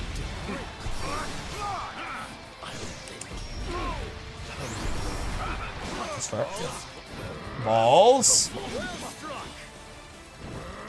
Balls. That's tough. I'm dead. Never mind. He fucked it up. I'm alive, bitch. I lived. That's a low. Bro's a wing salesman. Literal wing merchant. Okay. Stay down. Oh my god. Okay. Double spot dodge, man, is nefarious. I mean, that is what GBH does. His card tag is, I will spot dodge on minus. He is a known quantity. The fact that spot dodge isn't the correct answer to so many of Wilnas' bullshit moves fucks with my brain. It is often a bad idea. However, against even like Ladiva has a lot of things where spot dodge is a risky thing. But I never, there you go. I'm very bad at actually challenging it anyway. He did it again. I thought he would DP for sure. I tried to safe jab his ass. He just spot dodge again. What the fuck? Perish. Nice mash. Goddamn. Wings of... Die. Holy shit, he just did it again. You wouldn't just do it again. I'm trying to mash a little earlier to throw his timing off somewhat. He just mashed on wake up. What the fuck? Okay. I don't know who this GBH guy is anymore. Well, I say that. I've known forever that he's a madman. But he's doing it to different levels. This man is a creature. It's true. It's a lesser version of spot dodging, old spot dodging able to 1-4U not being the correct answer. It still isn't. It's even less of the correct answer on new able to 1-4U, considering the fact that it's minus on block now. UDP, he knew. That would like only work if I did the medium day. I'm trying to mash on a different timing to fuck with GBH a little bit more here, and it seems to be working, which is making me very happy. No sir, stop spot dodging. Ye old bastard. That was not knee. Knee was on cooldown. Perfectly timed spot dodge. He's the world's greatest and worst at the same time. Okay, I'm the world's greatest. I take it back. Ay ay ay ay ay. A spot dodge on the little arrow though. He's kind of clean with it actually. I've now decided I'm the world's greatest. You can get raw off of that too? Oh, but you have to be pretty low down, I see. But you can get raw 2-3-6U on this as well. Why is that not connecting? GD's good shit. How strong do you think Wilnas is? Really good, I think. He feels very strong to me.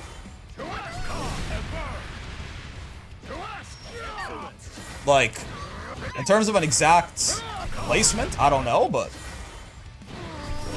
high enough that the individual numbers matter, you know? High enough that like 7th and 8th are different placings. This character feels crazy. Matchup spread probably the only thing keeping him from being one of the best, but he's up there. I don't even know.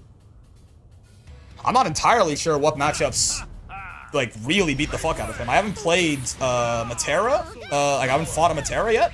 I could imagine that being rough for him. Like, I don't think I've played a matchup on Wilnas as of yet and been like, man, this feels really hard. Like, even like Lawayne or something feels like knee is actually a pretty great answer to Catabot on reaction. What's this? What's Yeah, I actually don't know what Wilnas' bad matchups are necessarily. Like, I'm sure they exist. I would imagine, again, for the kind of character he is, the same way, you know, Catalina, Matera, like all these characters, or sorry, not Matera. Catalina, Percival, you know, Anila, Galleon, like all across the spectrum of power, these characters tend to use to Matera, but would Lucy with a stance be bad for him? I don't think so. I don't think so. Though you'd have to keep the pressure up on him to not just let him do it. Versus feels even? I could see that. They're like relatively similar characters to me in terms of their game plan and also how effective they are at it, I think. Hello, Taiki Shuttle.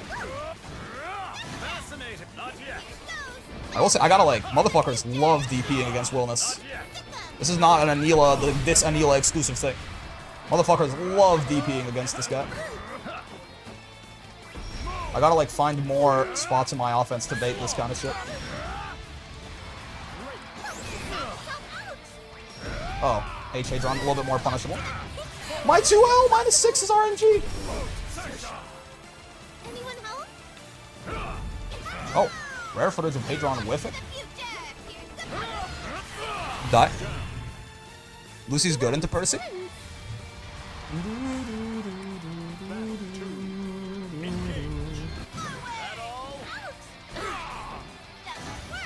I knew it! Oh, I should have done MD there for sure.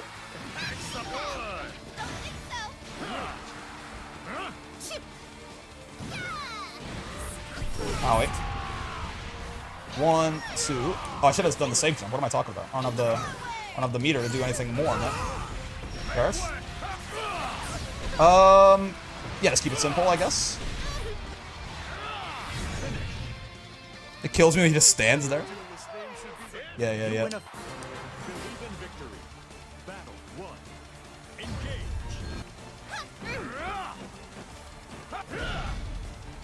But yeah, if I had to put an exact number on it, like right at this point today, maybe my opinion will change over time in one direction or the other. Honestly, I could see it.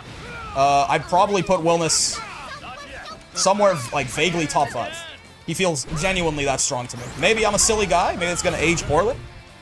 But he for real feels that good to me. Like he feels on par with like, you know, fucking whoever you think is up, like Lawane or Beatrix or, you know, Percy, Catalina, Matera, like whoever you think is in that general range, he feels like that level of stupid to me, this character. He feels very strong. Ow.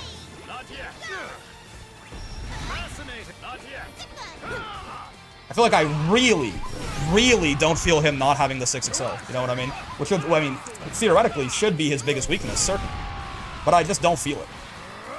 Also, say hi to Geef, we will do exactly that. Don't you worry. Just after we kill Taiki Shuttle here for illegal gun ownership in Japan. Oh, Buster Wool! Are we able to decide with Wilnas? Definitely top tier in some capacity? Yeah.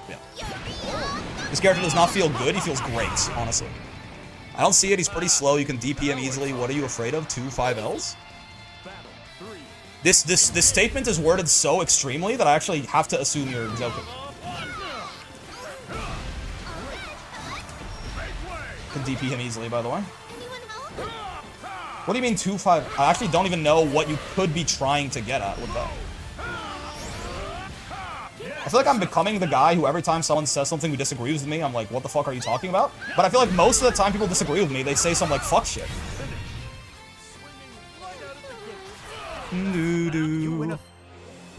Also, again, very notably, I just want to point this out. Just because using this very strange line of reasoning as a good jumping off point. Because something a lot of people assume about Wilnas that I, because you know, it makes sense because he's so big. Outside of him, like, not having a dash, obviously, which that does matter. But Wilnas' actual walk speeds, which is very important and, like, you know, matters a lot as far as, you know, how fast or slow a character is not bad, by the way. Like, Wilnas' walk speed is better than Percival's, for example. Right? He's not, like, zooming around like Seahawks or some shit. But he's, like, comparable to, like, Jita's forward walk is way faster than his, right? Like, if we go, like, Jita and Gran are both quite fast. They have the same walk speed, and they're both quite fast. Jita's forward walk, if I remember correctly, is a lot better than his. Yeah. Right? Like, they're faster than him on both fronts. But, like, this is a fast character. Like, Vegeta and Gran are not average walk speed. They have the same walk speed, and they're given, like, very good walk speed. He's in, like, more so in the conversation with them than, in, you know, with slower characters, like, I don't know, characters his size normally, like Versuja or Vasaraga or Ladiva or something, right? So, like, his walk speed is actually not slow. His animation is moving slow, but he's covering a lot of speed. He's covering a lot of distance, I promise. For next time you disagree with the chatter, yes. As far as DPing him easily, yes. We talked about this a lot. If Wilnas does knee from over here, that's stupid and bad, right? If Wilnas uses knee as a neutral skip from kind of outside the burst range of his buttons, 19 frames, right? If you want to, like, this is a very, like, that's a very hard reaction, right? And if it's closer up, too, if it's, like, in the range of his buttons, right? We're talking, like, essentially borderline unreactable. So, who's the other 100% speed scale? They just add that to Dust Loop with Wilnas? Well, his walk speed is 100%, basically. People mistaking long strides with slow movement? Yeah. So, like, both of the things that... And, like, reaction DPing the 50-50 is certainly possible, right? But there are also camera-oki situations where you can't do that. My big thing is every time I hear someone downplay Wilnas, they just say a bunch of shit that is, like... was maybe, like, a decent argument on day one. And now that we know more about the character, it's like, well...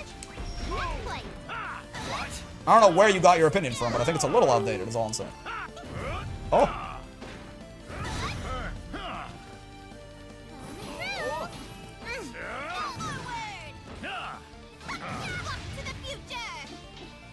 Bonk.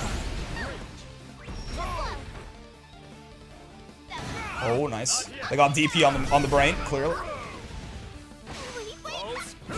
Balls.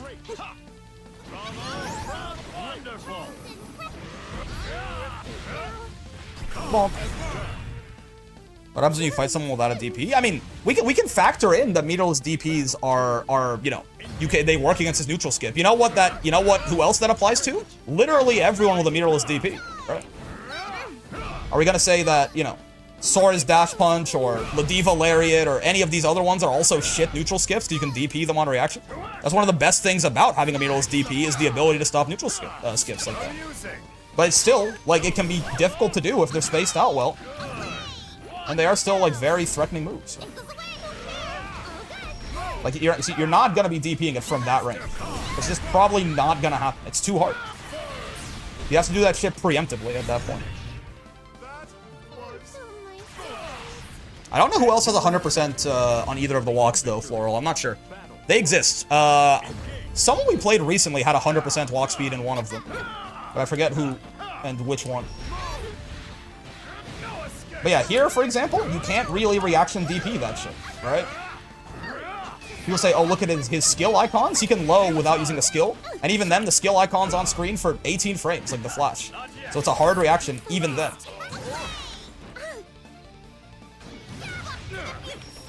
He's like supposed weaknesses, and he's got very strong strengths as well. There's like supposed weaknesses to balance out what is like, you know, obviously very high damage, good buttons, Guilty Gear 6P, like a real 50-50, etc, etc, etc.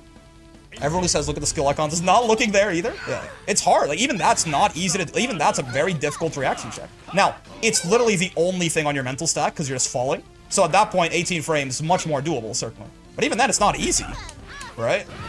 Bonk, bonk, bonk, bonk. Ladiva has a higher walk speed than Lucy. Is he really that slow on the walk? I have no idea. Because Ladiva's walk speed is not great. If I remember correctly, it's like in the 80s or something on both of them, I thought. Maybe I'm downplaying my girl. Maybe it's a little faster than I'm giving her credit for. Look at the icons. Answer always made me go, No, I think it was a clever thing when people first brought it up, right? You can DP as long charge-up moves like the overhead and low other than H or U. Well, first off, you've already put, you know, you've already given two counter examples. Like, of his, like, this is what, like, his highest damage combo starter, right? But also, yeah, you can't do that if he does the camera oki, right? If Wilnas does this setup, you cannot reaction DP the overhead or the low, because you can't see which one's coming until it's already too late, right? So there you're fully guessing. So even then, he does have situations where it is a real 50-50. Right? So, someone not request Geef? Oh, someone did! I'm sorry! I forgot! But again, I think, like, the argument is just stated in such a way that's, like, it's obviously insane enough that you just ignore it, I think. Like, someone saying, what are you afraid of? I forget who it was, but whoever said, like, what are you afraid of 5Ls is just, like, that person's brain's been broken by something, right? He says hi. Geef says hello. Geef says just because a character's a big body doesn't mean they can't be good.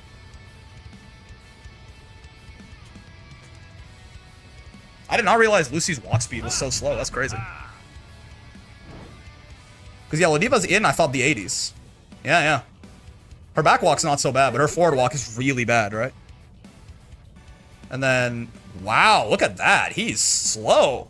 I had no idea. Eager to learn. He's slow, man. 70% anything on the walk speeds, you're starting to get. Like, Siegfried and Vasaraga are 69% on the forward walk, and I think they're the slowest in the game. You're starting to, like, get real sluggish there. What's this? What's this? Oh, there you go. His walk speed is similar to Catalina's. There you go. Hey, back walk's the exact same. His forward walk's a little slower, right? I mean, I wouldn't call Catalina slow, personally. That's just me, though. Why are we on the wiki? We were looking at walk speeds. Lucilius is so fucking slow, and I had no idea. Who would have thought? Most egregious thing about Wilnas is 2-2x travels mad far. He has a DP, also has some of the biggest reward from any match. I mean, yeah, highest damage character in the game on average. Right? Still, like, very good buttons. Guilty Gear 6P, 17,000 health, which does matter. Yeah, he has a meterless DP for some reason. Yeah. Really, like, this knee is a really good neutral skip. Of all the neutral skips of this kind, it's one of the better ones in the video game, for sure. Probably the only, at this point, the buffed version of Sora's Dash Punch is the only one with an argument to be, like, equivalently, you know, like probably, like, Sora's Dash Punch is probably better. But, yeah, Hadron, by the way, is, like, an entire just... Hadron is, like, a high-tier character by itself, right? You give a character, like nothing else but this and, like, some basic buttons. This thing is fucking... This is like, a high mid-tier by itself. This button's crazy. Like, yeah, he does, like... He has a worse version of Percy Flame Carpet that doesn't cost meter or cooldowns. It's fucking crazy. You do 2 Hadrons and it's Percy Carpet? Yeah, yeah. Galleon is really fast, for the reference. Someone asked what Galleon is, right?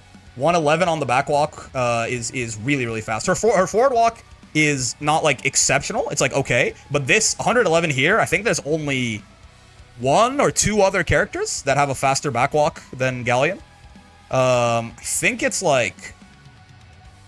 Seox? Yeah. Seox is faster. Seox's forward walk, by the way, are you seeing this shit? His forward walk is 131. This character's zooming, right? Walk speed faster than Portrait, yeah. But I don't think there's many. Maybe Lance? No, yeah. There's not a lot of characters with a faster back walk than even Gran and Jita, right, are 108. Galleon's 111. Galleon's walk speed's really good, right? It's one of the best things about her, for sure. Like, top 2 back walk, and I think, like, top 5-ish forward walk. Wilnas is kind of, like, in the vague, like, you know, top, like, tied for, like, top 12-ish forward walk speed, probably. And then, you know, pretty good. Like, 100% is pretty good back walk speed in general, right? This is probably, like, a top 6 back walk or something like that. So Wilnas' walk speed is pretty damn good in general. If we want to talk about... So, let's... If we want to take this opportunity... If we want to take this opportunity talking about, like, you know, some pretty ridiculous ideas to downplay Wilnas, if we want to talk about actual weaknesses this character might have, right, and reasons to like, if you don't think he's really good, you know, here's what you want to say if you want to, you know, if you want to keep Wilnas away from the nerf bat, right? One of the things about Wilnas that, I mean, obviously not having a 6XL is a big deal. 6XL is the best move on every character. Plain and simple. So not having one is a big deal. Yes, he makes up, like, this is... in many ways, like, nearly as good as a 6XL. Like, the button he gets in exchange is ridiculous. But, you know, for the kind of rushdown purpose, at the very least, it's, like, as good as 6XL in neutral, probably. Close. But, like, for pressure and rushdown and stuff like that, it's much, much worse. Right? Better on defense? Hard to say. Right? He gets a pretty crazy button in replacement, but it's still not a 6XL. Right? Wilnas would be better if you replaced this with a 6XL. Right? Plain and simple. Especially because he already has a meterless DP. So, like, this is kind of a pseudo meterless DP. It's a great move, but he would just be better. If this character had a 6XL, he'd be top 1. free, right? Easy and free. If like if everything about it was the same, but like he had like a not even a dash, just a 6XL. Like if he hit this button, he would like burst forward some amount of time and be +2. This would be the best character in the game, right? So him not having a 6XL, big weakness. Boom, right? Mark it off. That matters a lot. And it leads, like, there are a lot of, like, sort of results from him not having a 6XL and a dash in some cases that do matter as well, right? For example, Wilnas gets kind of nothing off of this. Brave counter is the strongest universal mechanic in the game, besides maybe 6XL, right? Would he not struggle a lot against projectiles if he had a real 6XL instead? True, it would probably make his zoner matchups harder and everything else better. Again, this move is so crazy that, like, listen, I'm trying to find like real weaknesses in the character. I still think he'd be better if he had a 6XL, but it's true that he'd probably struggle much more into zoners. It's hard to say, right? Because it is such a good anti-projectile move. I kind of forgot about that. You know what? Maybe that's true. Maybe him not having a 6XL is a weakness. I think I would probably say it is still though, right? 6XL is so good. And it will make a lot of his pressure and, you know, his offense and his rushdown capabilities and stuff like that better. He's not a rushdown character, but everyone kind of can be if they have 6XL, right? Wilnas does, he has to play a lot more carefully into that mid-range because he doesn't have one. The other thing is Wilnas gets, like, nothing off of this, which, again, Brave counter is the strongest universal mechanic in the video game. If it's not, it's probably 6XL, which he doesn't have either. But, him not getting anything off of non-counter hit Brave counter kind of sucks, right? Because he's +21 here. His step dash is 25 frames. So he can close distance here, sure, but he's punishably minus. So you can't do that. You can, like, go into this, I guess, right? To keep people sitting still at the very least. This will be minus but safe on block. Or like if I have Anila do... Oh, she's baiting my ass. Not gonna set her to block. True. If I ever do this and I... Oh, you have to time it a little bit. Right? But if I do something like that, right, I'm gonna be safe, but minus. Right? But it can be a way to, like, keep people standing still. Because if he gets a counter hit on this, if I remember correctly, it is actually a combo starter, right? So, like, it's a way to keep people standing still, right? But even... It's not great, right? Most characters, when they hit you with a Brave counter, it's their turn now. Wilnas doesn't really get to do that. He can do a lot of fake stuff, right? He can off non-counter hit Brave counter, right? He can try and do something like this. This is 30 frame startup, right? And he's +21. Does the 50-50 not reach? We'll talk about that in a second. He can do this. If you block it, he's +5. But again, there's a 9 frame gap here, right? Because he's +21 off of this, and this is 30 frames. So if you just wake up mash and Wilnas does this, you're gonna beat him, right? And this is very reactable. You can, like, react to him doing the whoop and then just wake up mash and he's gonna get counter hit and die, right? 50-50 is an interesting point too. Same problem on the low. It's 31 frames. It'll reach, but it's fake, right? You can react to him doing that and hit him for it. So it's not good either. And the overhead does not reach from here, right? You can walk forward a bit, but then again, huge gap. So, him not getting anything off of a regular Brave counter hit is bad. Right now, the only thing he can do, basically, is this. That is real, right? He can spend H-knee cooldown to do that. But, again, that's, like, if he doesn't have that EX special up, right, then he's not really gonna get anything. But this is not great. Like, he basically has... H-knee functions as his 6XL, his, like, surrogate 6XL, right? And... It does, you know, most characters, they get that soft knockdown Brave counter and they run up and 6XL you, right? Wilnas has to do the knee. I don't believe he can, like, meaty another knee to be plus or something like that. Yeah, right? Like, these knees are gonna hit meaty, but they're all still gonna be minus. So he has to spend the cooldown to do this, to get H-knee to connect and then be plus, which is not horrible, but he has to spend an EX cooldown to do this. And if he doesn't have this, he just doesn't get anything at all. And again, you know, this becomes the problem where, you know, if this is the only thing Wilnas can do, this, I mean, this is a hard reaction check, but you can still try and just DP him on Wake Up for this, right? Wilnas' chip is his greatest strength. Wilnas has a lot of strengths. I'm talking about weaknesses Wilnas has, because every time someone brings up a weakness about Wilnas to me, I go, okay, that's wrong. So, like, here's actual things he's not very good at. Not getting good rewards off the best defensive mechanic in fighting games currently that everyone is going to spam multiple times per game. This sucks. Right? This is not great. The fact that he can't really get good pressure off this without exposing himself to a lot of risk is very rough, right?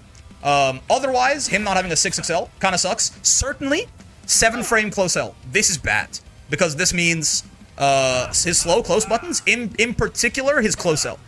Because this means that his only 6 frame button, not having a 5 frame light is bad enough, right? Yeah, his close normals are crazy, but his close L on defense in particular. Wilnas is the only character in the game who can save jab UDPs with his close L. So his close L is actually still great, right? But on defense in particular,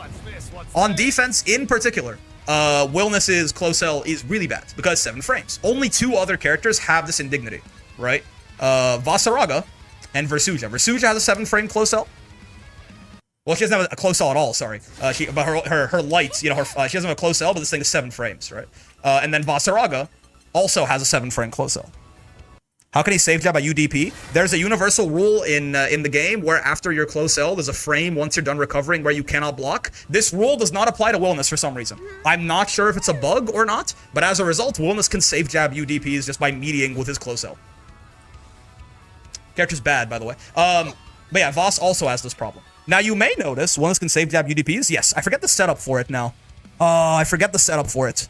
But there are a couple of like combos where he just meaties with a close L at the end. I think it was, oh god, I should know that actually. It's very good, and I did it on stream, but I forgot. It's just throw into close M, close L. There's another one too, but yes, yeah, man, we can show that right here actually while we're talking about it. Is it throw close M, close L? That sounds familiar. Let me have her do UDP on wake up. You all is vanity right there. Your guard needs work. Close M, close L. You see? And I believe, if I can just, because obviously it could just be a whiff, but I believe this will actually hit meaty if I do it as well. You see? Right? It hits meaty and it's safe jab. Like, it's a safe jab. It's a real safe jab. Right? Wilnas is the only character in the game that can do this. But, with that being said, on defense, him having a 7 frame close L is very bad. Because it means, you know, not having a 5 frame light plus 5 meaty too. Yeah, very nice, right? Not having a 5 frame light is bad enough, but a lot of characters don't have that. Having your only 6 framer be a 2L, 2Ls have a lower clash level than 5Ls, right? So what happens is, if there are a lot of situations where, for example, you're even on block and someone hits far L. You know, Wilnas has a 7 frame far L too, which kind of sucks. But even if he had a, you know, because his only 6 frame option here is 2L, if he's even on block and someone hits a 6 frame far L and he hits his 2L, he's gonna lose, right? 2Ls get crushed by far Ls. I can probably, at least if I can try and show this. If you've been playing for long enough, you know this is a thing, but I don't know if they're gonna intersect actually. There you go, counter crush. You see that? So if there's ever a situation where Wilnas is like even on block, for example, and you know the person is out in far L range, he's gonna lose. If there's ever a case where someone is -1 on block, and Wilnas is in 2L range and they hit close L and they have a 5 frame close L, he loses. A great example of this is Vera, right? Vera is always kind of the off the top of my head example for this situation, right? She can only do this to 3 characters, Vasaraga, Versuja, and Wilnas. Where if Vera does this into that, right? If I have her record this, that, and I try to 2L after this, right?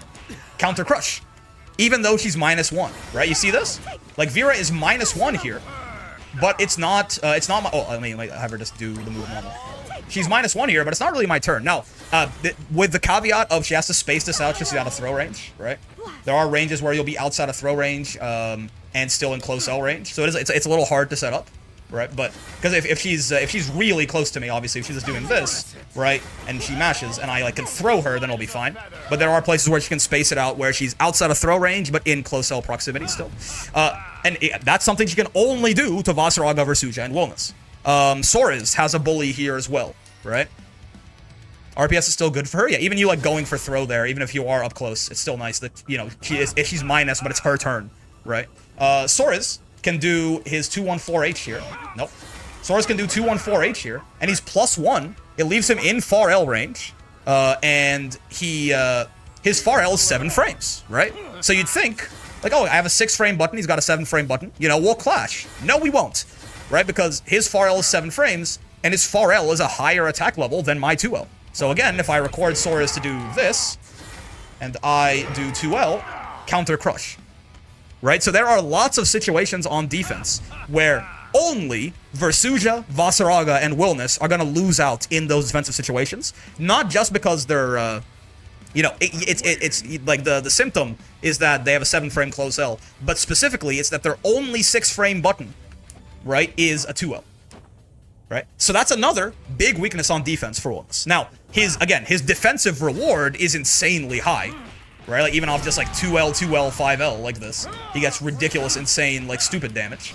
But it is true that they're going to be, you know, compared to a lot of the cast, it's going to be harder for him to find those hits because of how bad his buttons are for up-close defense. He's actually quite nice in the Grand Blue Zone, just because he has, like, good buttons, and, like, this is a very nice defensive tool against people pressuring you. And again, on counter hits, right, this goes into their life bar, right, it goes into their whole existence. 6.5k for getting hit by a literal Guilty Gear 6P. Awesome. But when you're in Wilnas' face like this, he's gonna struggle. His only, like, his best option, essentially, outside of, like, mashing his really slow buttons, is gonna be a meterless DP. Now, he has that, which is kind of wild, but it's still, like, you know, DPs are still, like, by their very nature, super risky, right? Is there a reason you think he feels like the 17k character takes the longest to kill? I don't know if that is true, but Wilnas has, like, pressuring Wilnas is very scary, and I think he slows the game down a lot, right? He also just owns a lot of shit that naturally owns backwalking against him. He has got a lot of very good lows, right? But we're talking weaknesses, So, 7-frame close L, and more specifically, like, his only 6-frame light being 2L. And, like, there are a lot of cases here where if he had a 6-frame far L, he would be fine, actually, right? And we talked about that. We talked about not getting really any good rewards off of the soft knockdown Brave counter, and not having a 6XL. These things matter. These are weaknesses. These are weaknesses the character has, right? If he wasn't, like, so absurd in so many other ways, these are meaningful weaknesses. But I mean, you might notice, for example, something that, you know, I point out all the time, is that, you know, Vasaraga is very similar, when I say similar, in the sense that, you know, Vasaraga essentially doesn't have a 6XL either, right? And he's even slower. I mean, Wilnas is not slow outside of not having a dash. His walk speed's actually quite good. It's like top 10 forward walk, top, like, 6 back walk, or something like that. But, Voss is even slower, and basically doesn't have a 6XL either, and he has this close L problem, and Voss has significantly worse defensive problems than Wilnas, actually, right? But this character's still crazy, right? Versuja has this problem, and she's still crazy. Why? Because despite these characters having these weaknesses, they have really insanely strong strengths that kind of mitigates for it, right? A character like Catalina is just sort of perfect, right? Like, the reason Catalina is so good is because she's very good at a lot of things. But, for example, you know, Catalina is never, ever, ever... I'm Catalina's #1 Glazer, #1 up player, right? But Catalina cannot do this off of, like, a regular hit far H, right? She's not getting 5k damage off her far H meterless like this. No counter hit, no nothing. She can't do that, right? She can't do that. Like, there's things that, like, there's heights that characters like Vasaraga and Wilnas, things that can reach, that the more well-rounded characters don't. Right? They have more exaggerated strengths to make up for the fact that they actually have more actual weaknesses built into their kit. Whereas Catalina doesn't really have, like, a real weakness outside of her 2L is kind of bad, I guess. Her 2L is pretty bad. But, like, these characters have these weaknesses built in, but they still, sometimes, you know, sometimes it actually ends up hurting them more that, like, they can't make up for it. But in a case like Wilnas's, I think those are kind of the main weaknesses I can think of. I don't know that I can come up with a fourth thing that feels real, right? That's kind of it, right? 7-frame close L, 6-frame, like, only 6-frame light being a 2L. Right? No good reward off soft knockdown BC and not having a 6XL, but having, to be fair, a really good button that makes up for it, but still, not having a 6XL. It's kind of it. Right? So, and then, you know, again, in return, you talk about, you know, being the character that, on average, gets the highest damage character with his back to the wall in the game, for sure, right? No one does this shit to you anymore. Versuja used to. She doesn't anymore. Highest damage character with his back to the wall, free. Highest damage character in the mid-screen outside of Blade level 5 Lucilius. He unironically is going to out-damage Nier in some cases. And even if even counting the fact that, you know, she's spending death to do it. It's like not even giving him any points for that. Like, highest damage character in the mid-screen outside of Blade level 5 Lucilius. Maybe in some cases EX Narmaya. Very high damage character in the corner here. Not highest in the game on his optimals. Right? Like, but on average, like, you know, for example, off of far L here, right? If Wilnas gets, like, far L, he gets far L into this, right? Wilnas' damage off of this far L is still basically, I believe, I don't know of another character. I forget what the best route if you don't get like the crouching far L is. Would it be this, that, this, that? Into like this, that, or something like that? 6.5k off his close L, or his far L even, right? Characters don't do this, right? This is not damage that is done by characters, right? That's not how it works in this game. Like, so again, highest damage character on average in the corner, but certainly like for top of the line, he still is like competing with those characters, but he's not in the same class as like, you know, Vasaraga, obviously, god of corner damage, right? Or even characters that, you know, like Siegfried's. Siegfried's about on par with, actually, but like, you know, like Grimnir, things like this. But his optimal damage is still like 17k, and his average damage everywhere else is top 1, right? He's got very good buttons. He's got like he's plus on block on fucking everything, right? He has a 50-50 for some reason. People talk about it being fake, but like it really, like it's not, right? Because yes, like if I just do it here, cool, you can just reaction DP it. But he has camera Oki, man. This motherfucker has camera Oki setups where the 50-50 is a real thing, right? He's got Hadron as well. Percy can hit similar numbers. You have to dump a lot of resources. Percy is one of the only characters that is like competing with Wilnas on mid-screen damage as well. In some cases, Percy is better. In some cases, Wilnas is better. But he has to have stock up to do it, right? Percy has to have stock up to do the things that Wilnas just does normally. So, yeah, I don't know, right? Like people talk about the weaknesses this character has a lot, and three of them. People say a lot of things like, oh, like just DP the knee. Okay, no, whatever you say, right? If it's not being used from full screen, good luck. I'm looking forward to you DPing this 16 frame, sorry, because I have to DP the frame before it hits. DP the 16 frame reaction check and go block you well overhead while you're at it, buddy. Right? Like, I don't know.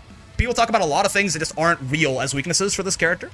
But he does have them. He does have them. That's why I wanted to like take a break and just talk about, like, Wilnas does have weaknesses. I promise. It's just that it's not that many of them, right? It's not that many of them. And he more than has mitigating strengths for it. The longer character is just good. Yeah. The longer time goes on, like, certainly, Wilnas gets better and better and better in my head. The more time passes, the more I think about him, the more I play him, the more I see other people play him. It's, you know, all his weaknesses are, like, system level. And even then, like, it's not like... So, it's not like he is, like, fundamentally getting cooked by system mechanics or anything like that. It's just that, you know, he doesn't get as good of reward off the, like... the one instance of Brave counter compared to the rest of the cast. This is of all the things, honestly, this is probably the worst thing about Wilnas. If it was up to me, right? The worst part about Wilnas, I think, is this, right? This is probably the single biggest weakness of the character, is that he doesn't get anything good off this situation unless he spends like his most important cooldown, basically. But this is the biggest weakness this character has, and like this is not great. But, like, this is the biggest weakness this character has. And he has everything else that you know that he's got. And this is the biggest weakness he has. Like, it's not... You know what I mean? It's not like, oh my... Like, it's not like... Again, this matters, but... I know I'm just repeating myself. That right there, specifically off non-counter hit Brave counter, if he doesn't want to spend an important cooldown, he doesn't get good Oki. This is the biggest weakness the character has. It's not that big, considering the fact every other fucking thing with this guy. Considering Hadron, like, again, by itself is a god, like, this move by itself is a mid-tier character, right? Knee in general is, like, one of the best neutral skips in the entire game. Character does crazy damage, he's got a meterless DP for some reason, he's got a real 50-50. This is his biggest weakness. Right? So... Yes, it's true. If counter hit BC didn't exist, it would be a bigger deal. That's correct. But I mean, it does. It does. So and off counter hit BC, Wilnas is totally fine. He can like if you get counter hits, he can step dash over and do whatever bullshit he wants to do from that point on. Right? Plus 27 here. He can do whatever he wants, just like anyone can. Right? You could argue he can't get like an easy side swap. You could argue that's true actually as well. It's a weakness a lot of characters have, but he can't side swap. I don't think he can anyway. Yeah, you can't side swap off counter hit BC very easily, right? This is another thing. This is not safe. You can't side swap off counter hit BC where a lot of characters can. I can't like step dash into roll, can I? Oh, it doesn't look like it, right? Yeah, oh, it's just barely not. That would actually, I mean, it'd be -6 though. Yeah. You can't quite do it. Heartbreaking. Yeah. But yeah, man, I don't know. This character's real good. What's this? What are some reasonable weaknesses they could give him in the next patch? I mean, this character reminds me a lot of what Versuja felt like before she got nerfed. I mean, you could give him, you could certainly, like, I think this character feels like a character who should struggle more on defense than he does. I think that's one of the big things people are talking about a lot is, like, why does this character have Meatless DP? I don't know, like, removing a character's Meatless DP is a big nerf, right? So if they're going to do that, I probably wouldn't do anything else. What's this? That could be something, though, right? Make you Hadron not side swap and he's much more balanced? True. How'd that work if you, like, how'd that work if you did it here, though? Like, if he did Hadron here and it didn't side swap, like, would you just get a corner combo? Maybe? Yes, I guess so. Yeah, I guess it would just be a combo extender. I wonder if that would increase his damage in some cases. Maybe, but Eager to learn. maybe I have to spend H cooldown to get invuln so it's not completely gone? Maybe? You could do something like that. I don't know.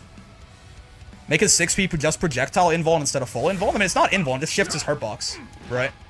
You can still hit this with like 2 M's and stuff. Right? Like, see? You can still catch it out. It's weird to me that if Meatless DP, you have 1 less skill for combos, but his LDP is just a combo extender for stuff. True. Slayer Super and Strive always leaves the opponent in front of you after all the bouncing. That's fair. No, you could definitely do it. I'm not saying you couldn't do it. I'm just saying, like, what would we want it to do in this situation? Yeah, I don't know, right? There's a couple of different things. Certainly, I think Hadron could also stand to be a little bit less belligerent. Not all of these at once, by the way. If you nerf, like, all of these at once, you probably take away too much from the character. But, like, Hadron could probably stand to be a little less belligerent as well as, like, an idea for a nerf. I like the idea of, like, if you space this out, it can still be safe, maybe, but, like, it should be a lot harder to do. Like, you know, he should be doing it from, like, past the Grand Blue Zone, probably. You know what I mean? Like, it should be a little bit, like, just doing it, like, here in Sora's face and, like, not getting 6XL'd, or, like, having it be a frame-perfect thing. You could make Hadron a little more minus on block. So if he spaces it out well, he's still totally fine. But, like, you could 6XL punish this much more commonly in the corner. That'd be a big nerf as well, right? Because this is, like, also one of the better things about him, is him just, like, berating you in the corner with Hadron like this, certainly.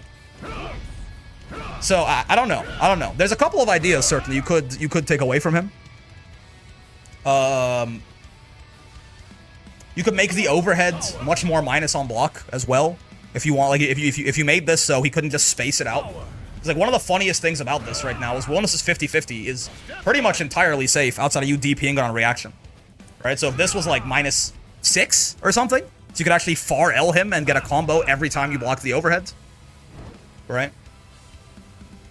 They called it upper body invulnerability when they introduced him. Yeah, I mean, you can see right there, his hitbox just disappears, right? Like, it's just his hitbox shifts down, but 5U could be -6? Yeah. Again, like, not all this at once, right? But some ideas of things that you could do. Because Wilnas he is very good. He is very good. And I think he's also, it's kind of like, you know, it's kind of like the same, like Vasaraga or something like that, where he's good in a very belligerent way, I think. Right? At top level, I don't think Wilnas is the problem, though I do think he's one of the problems. Right? I think this character is going to be very, very good, even at top level, right? But I think this character is probably, like, the actual second best character in the game outside of top level. The best character in the game is, for sure, Lowain, right? At, like, you know, at lower level, like S++ and below, Lowain is definitely the best character in the game. But Wilnas might be number 2, for real, right? Wilnas might be number 2. So, like, he's good in a very belligerent way, I think. You can random people out way too easily on Wilnas for how solid he is overall. Yep. Or just all of it and we just shoot this man. He's not fun to play against. I mean, I'm not, like, selfishly, I don't want him to get shot. I mean, I don't want any character to get shot. I said even, you know, I've been consistent on the bright side of, like, even Nier, I didn't think deserved to get shot that hard, right? Like, like, Nier obviously needed to get nerfed in the Versuja patch, but I've been very consistent for a year now that she got nerfed too much, for sure. It's like, I don't want anyone shot, but also, selfishly, I really like playing this guy.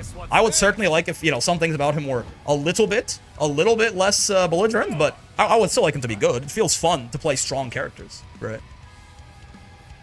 I'm not holding my bias. I want this man old Yeller. That's fair, but I will fight you in the streets. I'll fight you on the beaches, etc., etc. But yeah, man. This one, I want to take a little break just to talk about, like, actual weaknesses Wilnas has, because... And maybe there's more that I don't know of, but, like, those are, you know, legitimate ones that stand out to me. I have not really seen, like, because it's almost like everyone else who's downplaying him is doing a bad job. So I'm like, hey, here you go, like, here. Like, here's, use this, right? Build on this. If you want to downplay Wilnas... Listen, I need to be honest, okay? I need to be honest, because I don't like... But I have a vested interest in Wilnas getting downplayed. This is, like, one of my mains now, okay? So you motherfuckers who are downplaying, you're doing a terrible job. You're never going to save us from the nerfs. I can't do it. Alright? But you motherfuckers, go out and do it. Go out and downplay the character better. Here you go. Right? Have some actual talking points. And maybe exaggerate them a little bit, just for comedic effect, okay? Goddamn. Downplaying care package. That's what vulnerability is, getting rid of the hurt box? I guess so. I guess so. The thing I'm more so talking about is like a lot of fighting games have like straight up, they'll have like hard coded properties, you know, of like this move, if overhead, it doesn't hit you when you're in this move or something like that. Whereas Granblue does everything it does through hurt boxes and hitboxes and shit. But at least Diva's safe from nerfs. Everyone still thinks she's low tier. She's not great. I don't know if she's low tier, but she's I mean she's not nearly as good as any of the characters we just talked about, right? I think she's the best she's ever been. Certainly. What's this? What's this? What's this? What's this?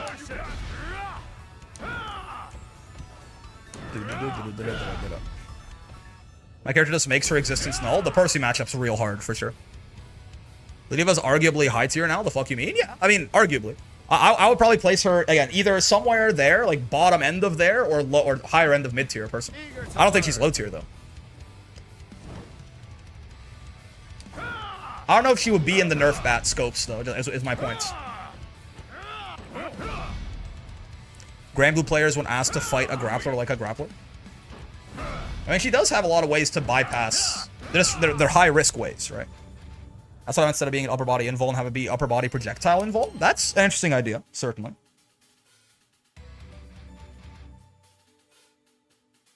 He's in my tier between high and mid right now, so true. She needed 5-frame LSPD. It's such a big buff for her. It's kind of crazy, but also, like, I mean, I like it, obviously. I'm biased, but I like it. But it does feel a little silly in certain matchups. Right? I think Wilnas needs a fireball, not gonna lie. Yeah, sure, man. For sure. No, for sure. Like, for example, against Sora's, 5-frame light SPD feels very silly, right? Like, it's very much like a, I can't believe they gave this to her. But it really, like, this is the matchup where it feels the silliest, probably, so it's fine. Haha! Raw 2-2-U off JH, huh? Haha! Haha! What is he laughing about, bro? Bro thinks everything a damn game.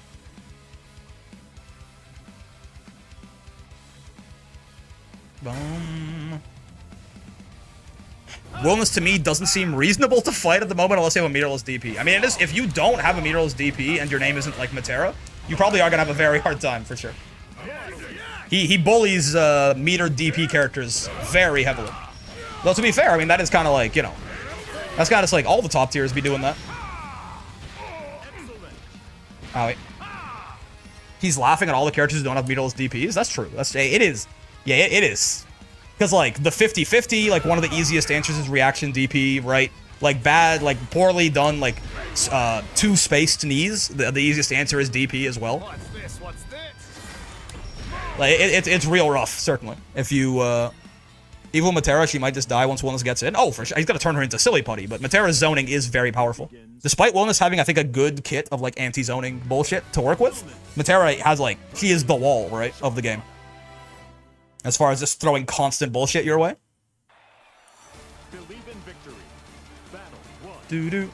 Like, I would imagine, honestly, most... Like, I don't know about the rest of the zoners, but Matera being kind of the best of their ranks, I could actually see definitely successfully zoning Wilnas on average. Ha ha! Perish, Mrs. Lotto? I did it too early.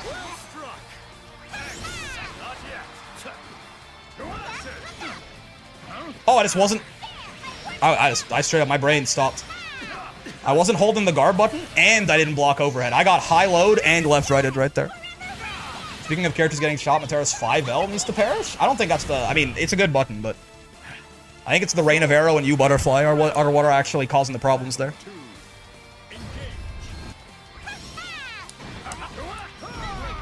That works. That combos. That combos. No. Oh. Again.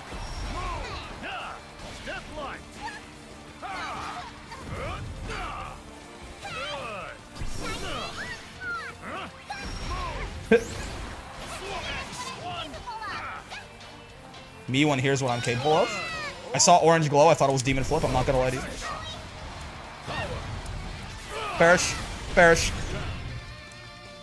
Do characters have a standardized grab box or are some grabs bigger than others? I think it's standardized. I believe it's universal.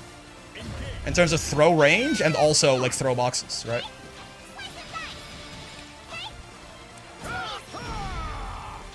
Love that chip damage. Oh, I fucked it up. It's okay. Never punished. I see you, little baby Akuma. Trying to be all Akuma about it and shit. That is punishable, but they did miss the timing. But then I tried to jump and died for my sins. It's my bad. Back throw. Oh, nice throw bait. Well done. Oh, right, that's 668 attack roll. It crushed my shit. Oh, it's BC safe. True. This is where Charlotta gets scary, because that 214U is actually a very good chip out tool, certainly. No, wrong CU skill, man. What are you doing? Excuse me? I missed the punish! World's stupidest man?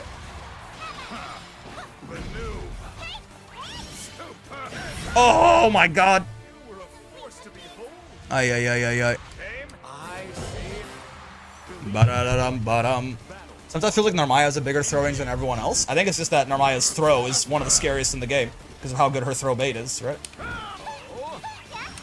Oh, too slow. My bad.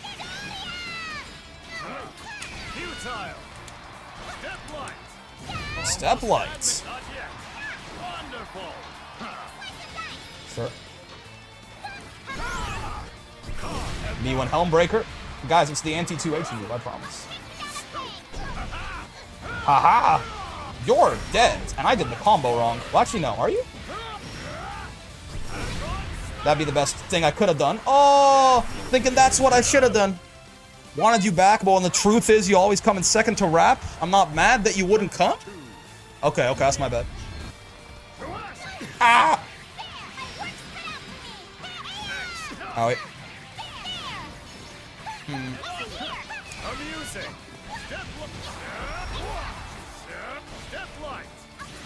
There. Thinking about her, she'll take you down a peg. Punishable looking ass. Actually, I don't think it was from that range. It's -6 anyway.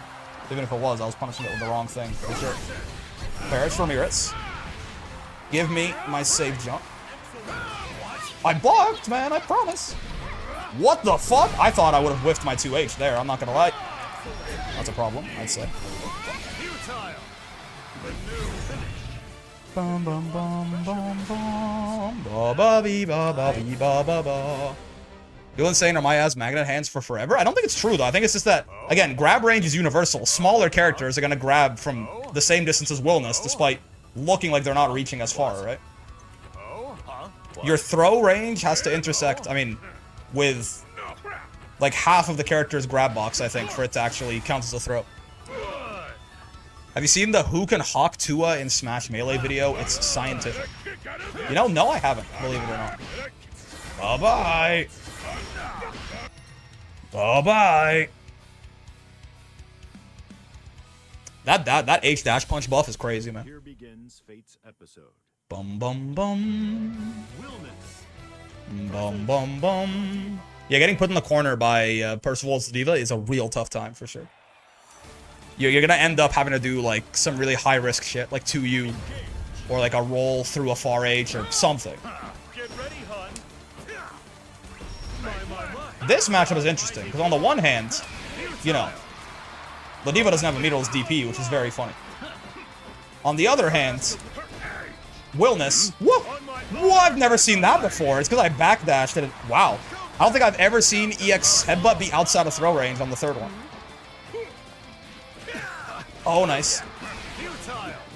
On the other hand, Wilnas, you know, his reward is going to be pretty high in the corner, but Ladiva could try to bully him for the speed of his buttons a little bit. How dare you, honestly. How dare you. I could have killed you if I jumped, but it was a little bit of a twitch reaction. Wilnas kick, by the way. Slop. This matchup is probably pretty bad for Ladiva, though. Just because I think Wilnas is a mid-range character who she tends to struggle against that archetype, and also his risk-reward is actually arguably better than hers, which is not usually the case when she's fighting these mid-range characters. It's like, you're going to zone me out, but at least, you know, if I get in on you, you're going to hell. Wilnas is going to send Ladiva to hell harder than Ladiva's going to send Wilnas to hell, I think. Yeah. Oh, let's see.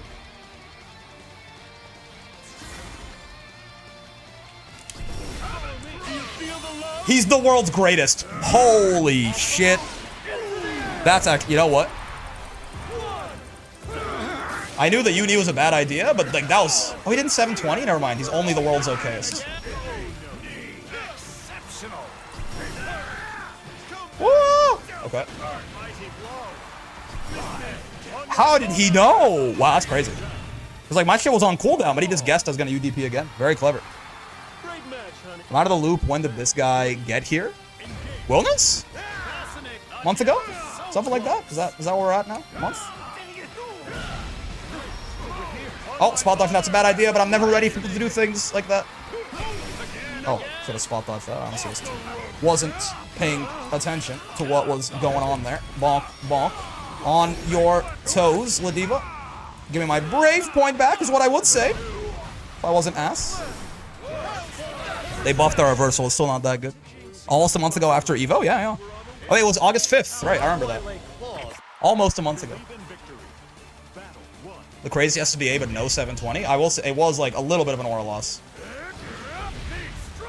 I would rather they have fucked up the 720 input, but like gone for it, than, you know, hitting it but not getting the 720. That's, I probably should not have survived there, but it's fine. This is not the camera Oki setup. Little bro is not setting up camera Oki with this one.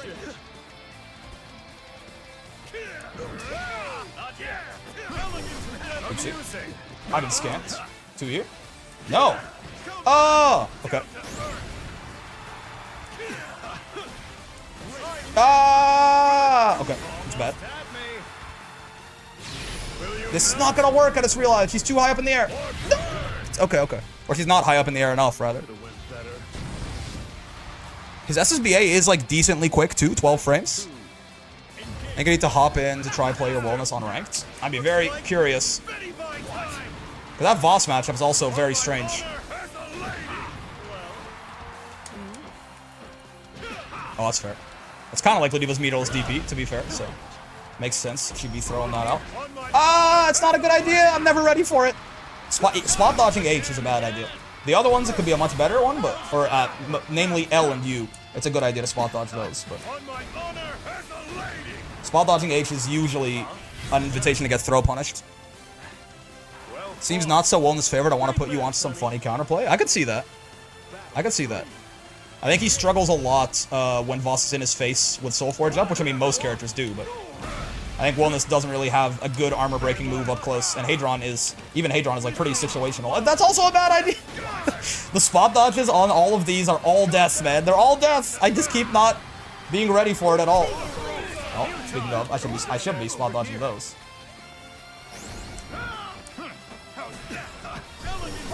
Yep, should be spot dodging those, certainly. Not like this, man.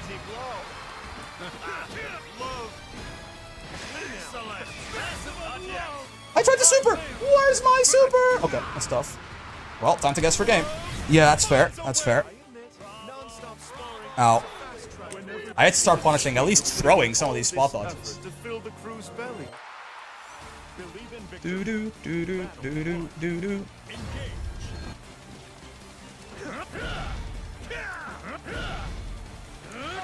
Whoa. It's an interesting idea. 6XM as a high crush, or as a low crush. It's not something I see too often, but it works. Nothing in the rules. Says a dog can't play basketball. How dare you, honestly.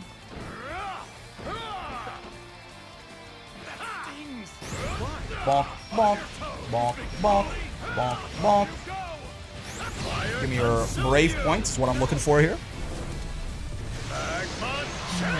Says Willem 2 through success supposed to break through armor. I've never seen it happen so far. It's a multi-hit. It's a multi-hit, and a lot of armor is limited in how many hits it can armor. That's what you're thinking of. It's slow enough you can react with stance U. I think the only place where Wilnas Hadron is good like that is if you try to catch Vasaraga when you have him in the corner. You try to catch him like using his Soul Forge armor to get out of something, you know?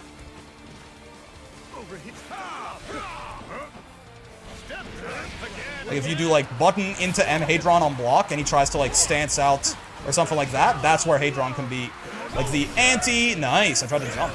The anti armor properties of Hadron, they show up there, if you know what I mean. I didn't get my conversion. First. Give me the save jump. She doesn't have super, so we actually can save jump the grappler relatively safely here. It doesn't work versus sword as you punch. I guess that move has a limited armor. Yes, it is not an armor breaking move. It is a multi-hit, right? This is a common misconception with Wilnas, so let's explain this real quick. Catalina Lightwall has 1 hit of armor. Right? If I just have her hold this shit for a little bit. Right, if she does this, it blocks the first hit, dies to the second. You see that?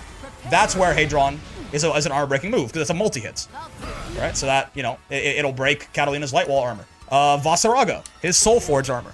Blocks 2 hits, dies to the third. Right? So Vas, you know, if he does some shit like this or something, and it just stays there for a bit, right? 1, 2, 3. So for that reason, Medium Hadron will break this armor. But it's not like Voss has 3 hits, he has 2 hits of armor. Good sir. The first 2 hits get blocked, the third one kills him. I know it's like, it's your character, but you know, 1, 2, 3. He only has 2 hits of armor. But yeah.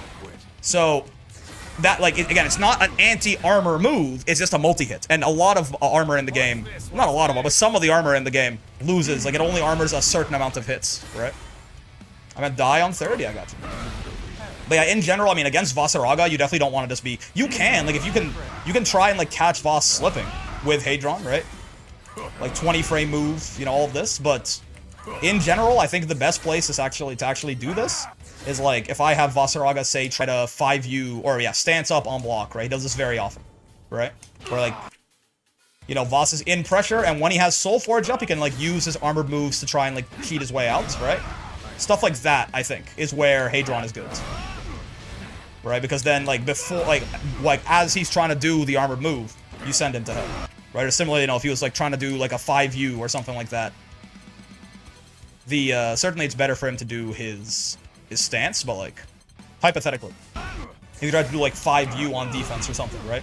You could kill him before the, well actually I guess in that case it'd be more so like this. There you go. Because that case actually hits him before the armor starts up. Like I'll far L into this or something, where he might think there'd be a gap, you can like trick him with the Hadron and kill him like that. But I don't think it's that good of a move in the matchup otherwise. Right? I don't think it's that good of a move in the matchup otherwise. Like, if Vossi just, like, with Soul Forge in neutral standing here, I mean, you can try it, but you are certainly playing with fire, right? Because you can always just, if I swap it around here. If I give myself control of Voss. If I see that a Wilnas is doing this when I have armor up, I can't just bonk, right? Now, to be fair, the damage trade there is about even, actually, right? But, obviously, the big problem is that it's, you know, I just got hard knocked down in front of Vasaraga. Bing, bing, bing. Bing, bing, bing. What are you guys fighting about over there in Twitch chat?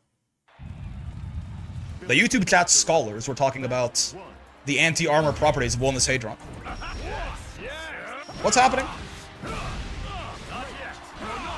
Do I need to kill anyone? Just let me know. Step light.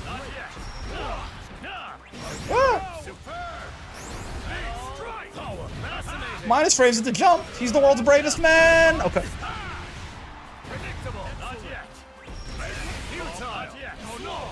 Slaw.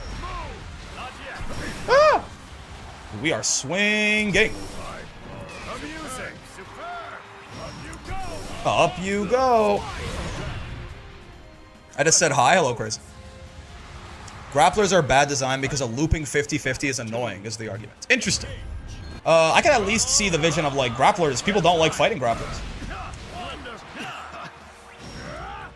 I think the larger concept there is people do not enjoy oppressive win conditions, and grapplers are a very easy to point to example of that. Oh, right, you don't get that off close L. You have to go close L, far L. My bad. Now I'm here, hello, Zane. Also, yes. Yeah, I don't think I agree with the premise, because I think, like, certainly, like, there are lots of examples of oppressive win conditions people don't like fighting against. Like, it's not like a grappler exclusive design problem. Owie. Ow. Perish? Oh, he's dead. Well, that's fun. I didn't notice the part where he was dead. Wait, I did it too late. Ah, I'm dead. I'm fine with it if they have counterplay that forces guessing and RPS. Now you've lost me a little bit. If guessing is counterplay, isn't a 50-50 inherently good? Like, you know, doesn't it fit your mold then?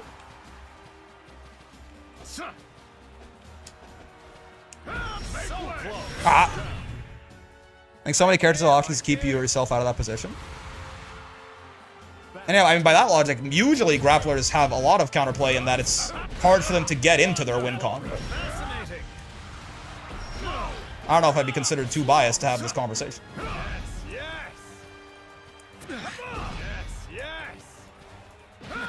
It's very valid, so. Oh, I got camera okied off the anti-air. I was not expecting the 50-50 there. I'm not gonna lie to you. Interesting. Outside mirrorless reversals? Wait, so jumping isn't a guess? Or am I'm biased and I'll take part on this? I'm very confused as to, I thought I was like, okay, you just don't like oppressive win conditions and, you know, therefore you don't like looping 50-50s. But also, you then said if they have some sort of counterplay like guessing or RPS, jumping will lose to strike? Wait, so you want there to be an answer that beats everything? I'm confused. Yo! That was cool. Because yeah, but you want RPS where rock beats everything. Or am I misunderstanding? Like, you want an option that beats both options out of the win? Like, you want... Beats everything of the base mix-up, but loses to other things. So, why does that not just become a three-way mix-up, then? You know what I mean? By that logic. If that's, like, a different thing. Oh, my God! Well fought.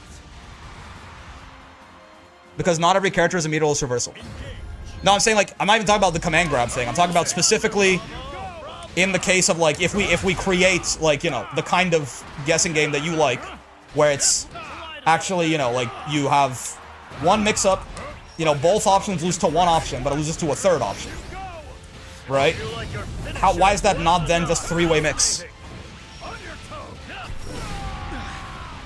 Am I missing something?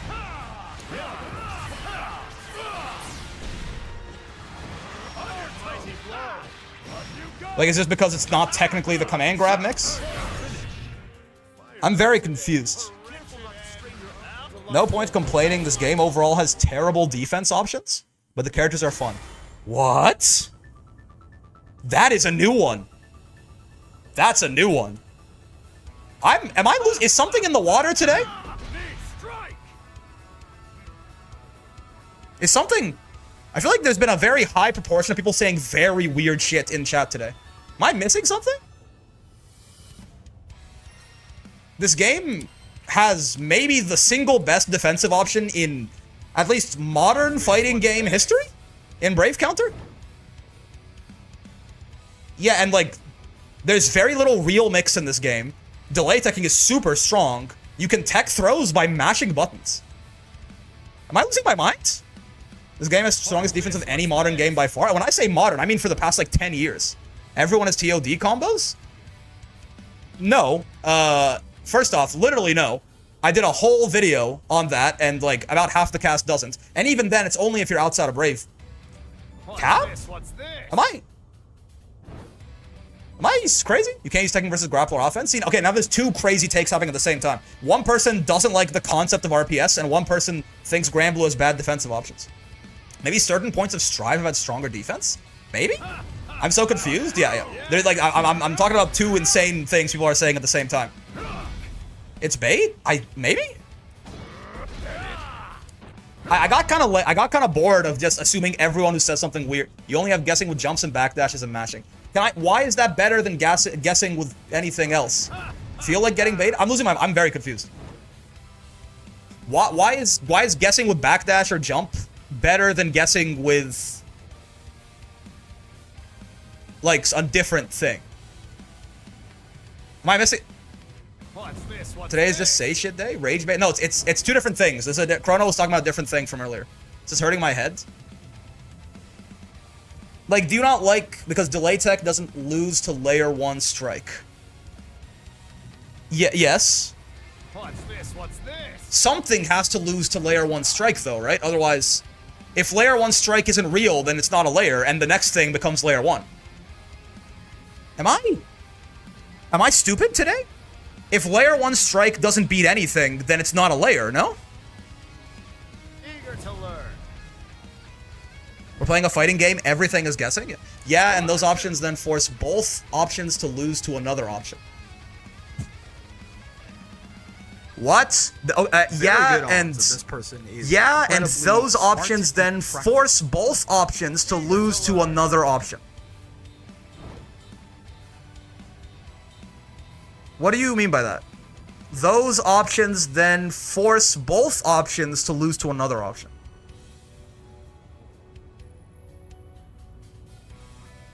TODs mean the game have bad defense? Yeah, that other guy is just, I don't know, I'm sorry. But, like, I think it's just someone who hasn't played very much of the game. That's fine. Chrono is, like, Chrono has good, like, measured reasoned takes on things usually, which is why I'm, like, engaging with this one a little bit more. The game doesn't even realistically have TODs. It's very rare that you're ever going to see someone get TOD in this game in a real match, yes. In training mode, you can set it up. And certainly, you know, like, you can see someone get hit for, like, 70% of their health relatively regularly, but if grapplers don't have this caught in one combo, carry to corner, 20 hit corner combo with the super before I get my turn. Yes, this game compared to other fighting games has bad defense options. I'm not like the rest of the chat to disagree with the streamer. BS Seahawks. Okay, alright, let me just try and so this is I don't know where Seahawks comes from, I'm not gonna lie to you. Because Seahawks is actually one of the lower damage characters in the game. But Seahawks, okay. The idea that so you lost neutral, right? One example, yeah. You lost neutral, right? Caught in one combo. So you lost neutral, right? So that's already, you know, like that was, you played the game and lost, right? And then you got carried to the corner, and then you were on defense, and then you lost again, right? Now, to be fair, defense is a bad situation. That's the case in every fighting game. And even then, 2 touches are relatively uncommon in this game, unless the thing you did teach me the defense, then I'm listening. I'm not really sure what the fuck you're talking about, because the situation, you fabricated a situation that like doesn't happen that often, and then said this is what the defense is in the fighting game. I guess if you are mashing on wake up both times, like if you're okay, if you're mashing, I can see a scenario like this, right? If you're mashing on wake up both times, so both the hits are counter hits, right? I'm showing you, by the way, the literal highest damage character in the video game, right? So I guess I could see a situation like this.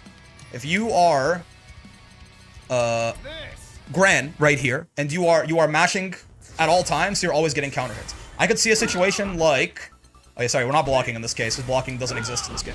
But if we do like this, this, you get carried to the corner, and then you get counter hit close H'd. We did 5k damage on that first hit, right?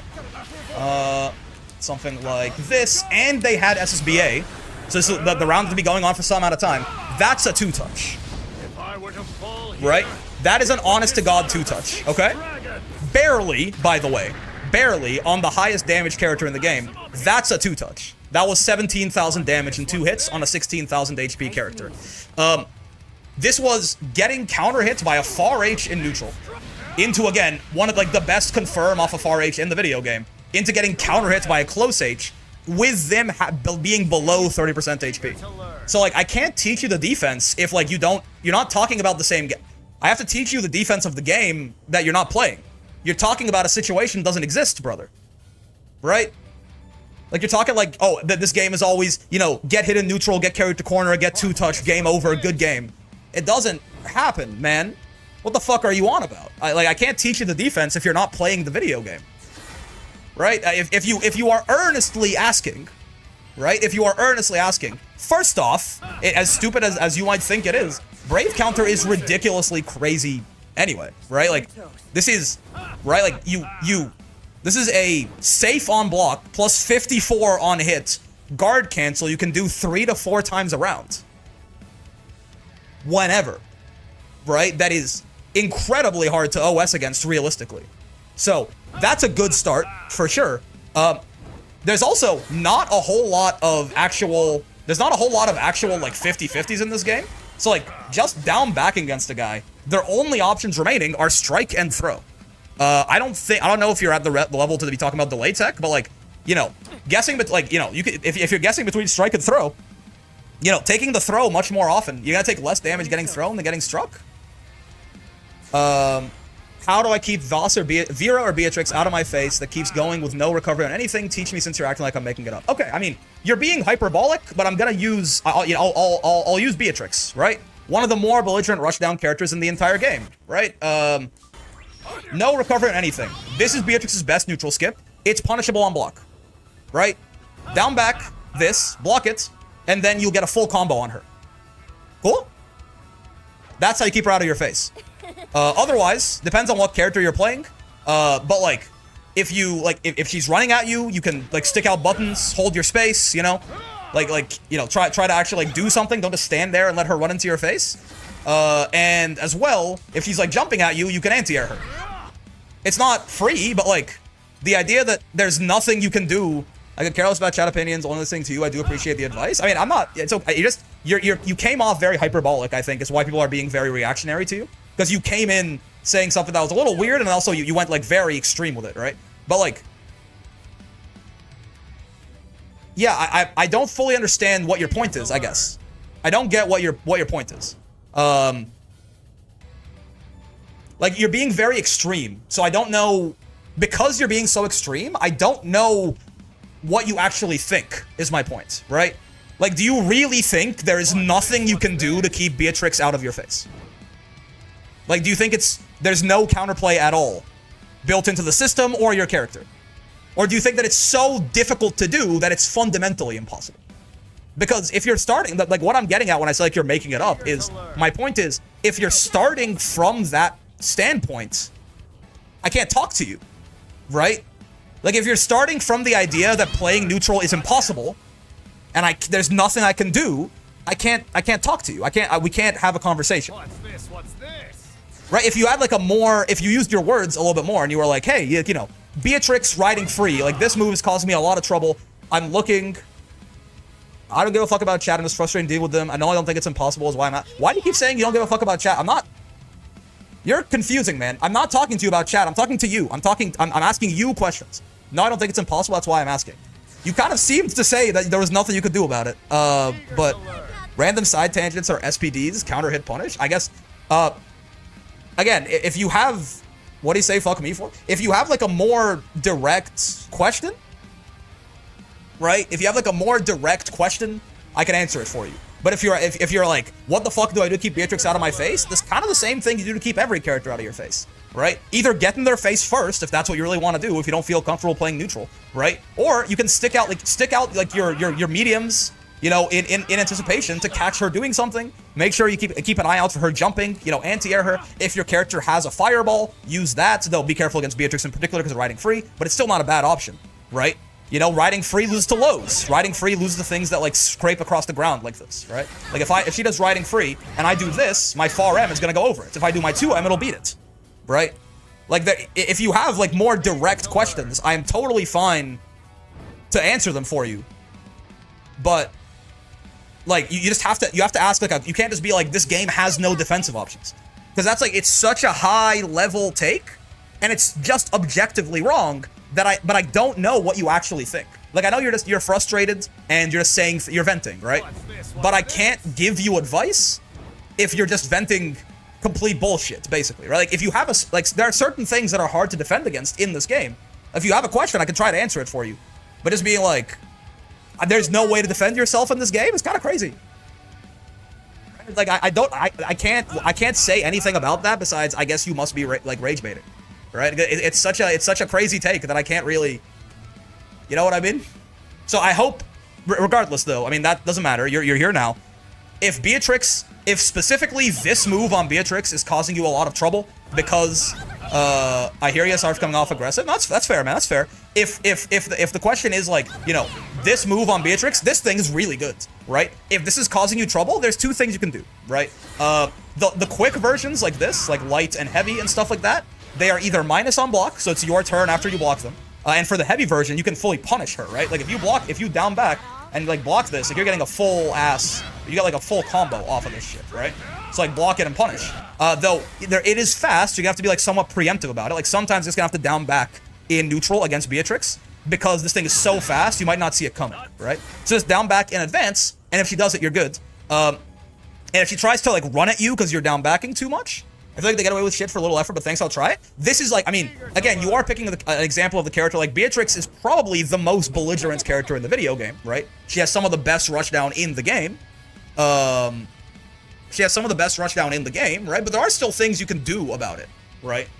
And listen, if you don't like the game, right? I'm not even saying this is like, bro, if you don't like the game, don't play it. I'm literally saying, if you don't like the game, right, because the character, like, you feel like it's too, like, don't play it, right? It's fine. If it like makes you mad to fight Beatrix, you know, then maybe you don't have to, you know, maybe like, yeah, like, I don't know. I'm going off, and also I'm very confused. It's also, to be fair, right before you came in, we had like another very confusing conversation about something that feels fundamental to the core of fighting games as well. So you came in at like an interesting time, basically. I'm sorry if I like, you know, was like overly reactionary to you or something like that, right? Also, Richter's in Paris. That's a great name. Thanks for the follow. But yeah, you know, there is counterplay to everything. If there's one thing that I think is important to remember, everything has counterplay. Try and figure it out, right? Try and figure it out. It's like, if you feel like you can't do anything about something, you are missing something. I promise you, right? You are missing something. Like, universally, everything in this video game, there is some counterplay to it. Now, you know, some things less than others, but still, there is something you can do about everything. So if you feel like there's nothing you can do, you're missing something, right? You're missing something. Like, if you keep that in your head as like a baseline, you're probably going to do a good job, right? You're probably gonna have a very good time if you keep that, like, because then, you know, instead of going like, there's nothing I can do about Beatrix, you can go, okay, let me try and look around and figure out what I can do about Beatrix. What's this? Right? But yeah, I don't know. My brain feels broken. Sorry if chat was mean to you too. See, it's just the reason, for some context, by the way, at a higher level, the game generally is considered to have very strong defensive options, to the point that a lot of people want some of them nerfed, actually, right? So it's just like someone comes in, says something very confidently, a lot of people disagree with it, tends to and to be fair, it's on me. Like, I also went like, what the fuck, and that like enabled, you know, that emboldened chat to be like, what is this guy talking about? But that, you know, that just to give you some context as to why that might have happened, right? I'll go to politics to chat. Yeah, see, there you go, people. That is on me. That is on me. Like, people I don't know, especially, like, if you're in the community for a long time and you say, like, I can discuss with you and be like, I know, like, how you think, I can be like, what the fuck are you talking about? But that's on me. When someone new comes in, yeah, I did make a corner offense-defense guide, the shameless self-plug. It's a little long, as you might notice, I yap a lot, but I do think there's a lot of good stuff in there for, like, the fundamentals of how to defend and attack in this game, especially in the corner. So if it is something you're interested in, I mean, I'll shill it, certainly. But yeah, it's, you know, that's on me. People who are new to the community, I should not assume that they have all the context that people who have been here for a long time have. That's my bad. You didn't really do anything wrong. See, if anything, you like de-escalated very well. Congratulations, well done. Now, Chrono, you've been here a while, right? What the fuck are you? I still don't understand. What the hell are you talking about, Chrono? Like, what do you mean? I like grapplers. Don't get me wrong, but I still don't understand. What did Chrono say? He was talking about, like, I don't know, honestly. I really, like, I can't even summarize it properly. I feel like I'd be misconstruing what he said if I tried to summarize it. Okay. I believe the fundamental, like, thesis statement was that looping 50-50s where the only answer is meterless DP is bad design. Is that correct? And like, you know, a grappler's like mix was an example given of the, well, I guess not where the answer is meterless DP, but inherent dislike of the RPS behind strike throw is what I was understanding. I mean, that's certainly much more extreme. For a TLDR, you can't delay tech grapplers as a layer 1, which is bad. I'm not even like trying to, I've learned my lesson. I've calmed down. I'm not even trying to be like, what are you saying? I like genuinely want to understand the point of view if he's down to share. Like I know people have been, I don't like looping Okizemi that forces coin flip style guessing. Okay. Again, I think on a baseline, that is a fair, like, even, that's just all fighting games though? Well, okay, even that, like the inherent randomness, there's some amount. I think fighting games are not random, obviously. It's not like you know, 2 players play and you roll a die and you know, whoever comes out wins, right? But like, in some aspects, it can certainly offensive situations. Not, let's even like remove Ladiva's 50-50 from the situation, right? But in general, it's something that I talk to people a lot about, right? I think Chrono is on to something here that a lot more of you agree with than you think, right? But in general, fighting games are designed so that the guy who wins neutral gets an advantage to keep winning. They're designed to snowball. And as a result, right, all good like win conditions or good situations for a character are designed to remove options from the opponent, right? That's kind of what they do, right?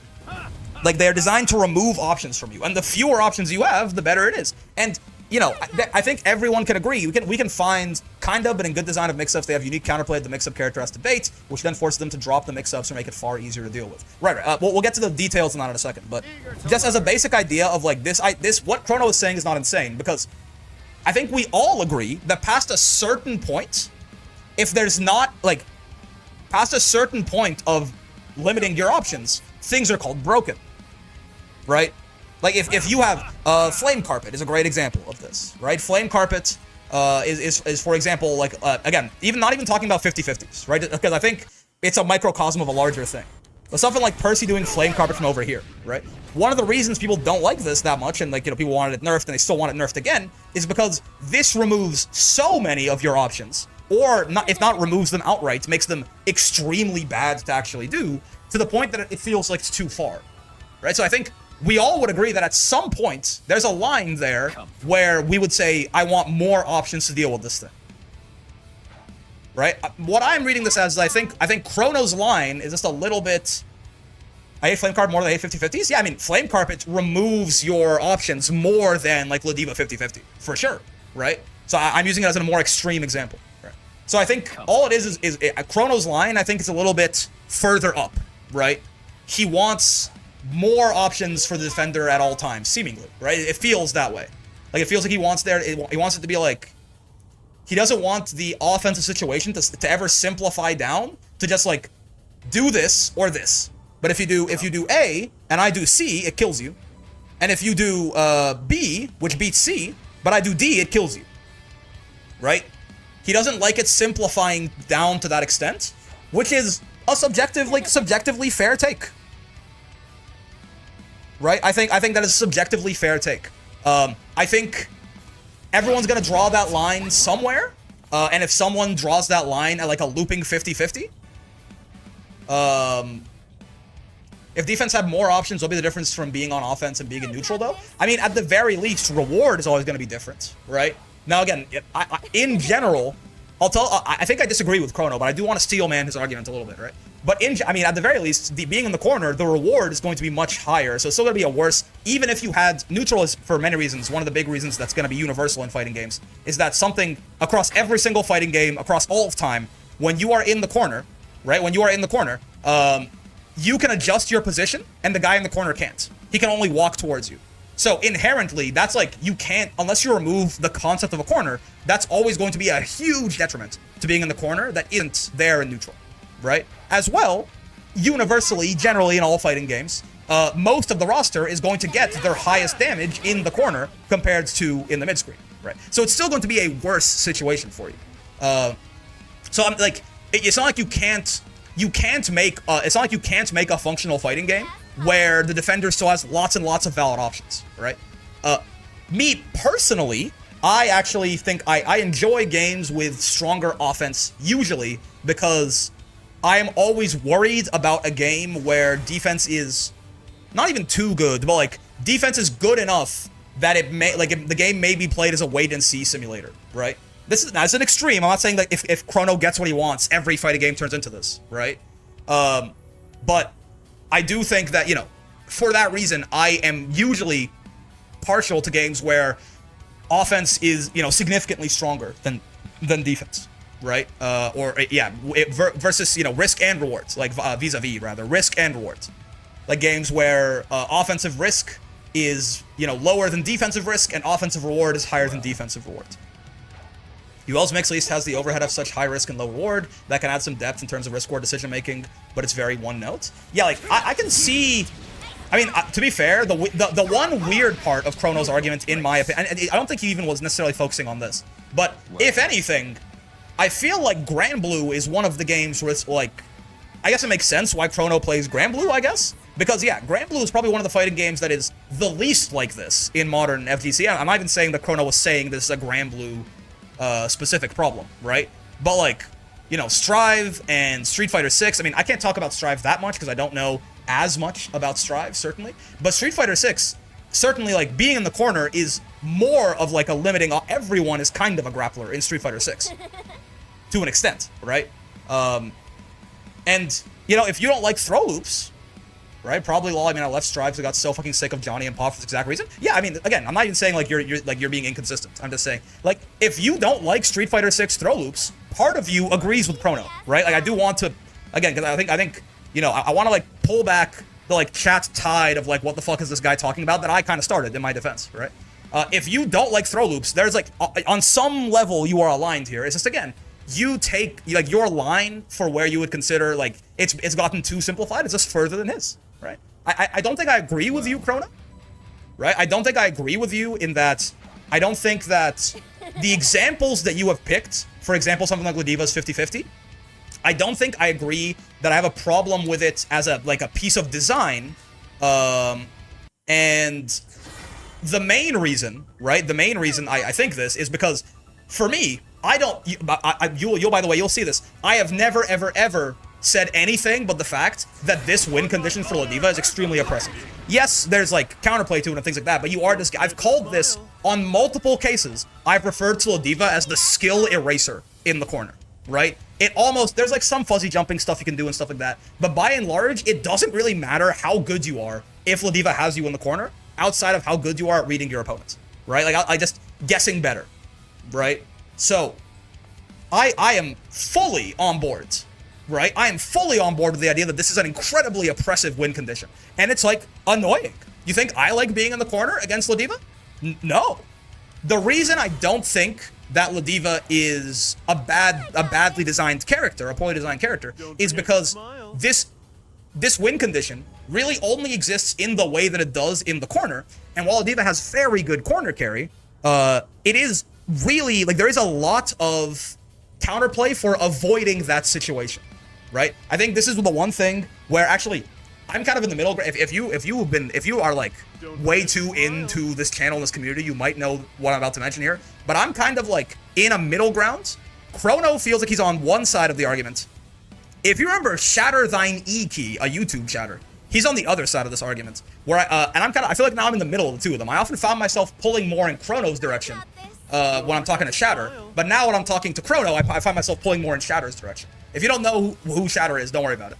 But I think there is some merit for fighting games being like, this situation is bad, but you had options to not be here in the first place. I think there is some merit to that idea, right? Ladiva getting you in the corner is really, really, really shitty for you, but this character is designed in such a way that there is a lot you could have done to not get there in the first place. Now, of course, could she just, you know, she RPSs well, she reads you well, things like that, you know, she gets her lariat, she gets her corner carry, and you're there? Absolutely, right? The character has to have a chance to win, right?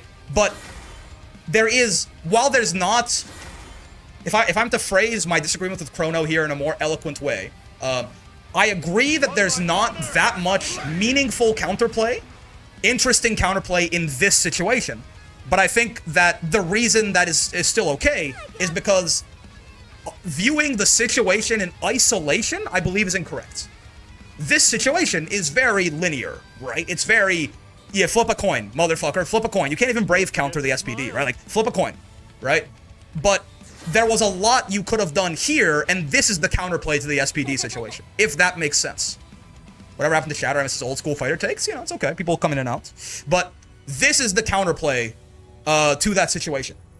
And I feel like viewing the situation in isolation is going to be an imperfect way of looking at the design of a fighting game character or a fighting game in general. Do you know what I mean? Does that kind of make sense? I don't think what Shatter is saying, or sorry, not Shatter, what Chrono is saying is like unreasonable at all.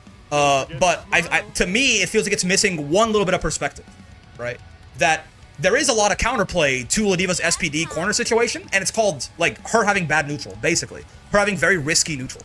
And this is why, right, I parts of me certainly agree with Chrono, and this is why, for example, I say you have to be very, very careful with characters that have super exaggerated designs like these, whether it's, you know, Ladiva and Vasaraga or something like that, or on the opposite end of the spectrum, like Fairy and Matera. You have to be very careful about taking these characters' weaknesses away.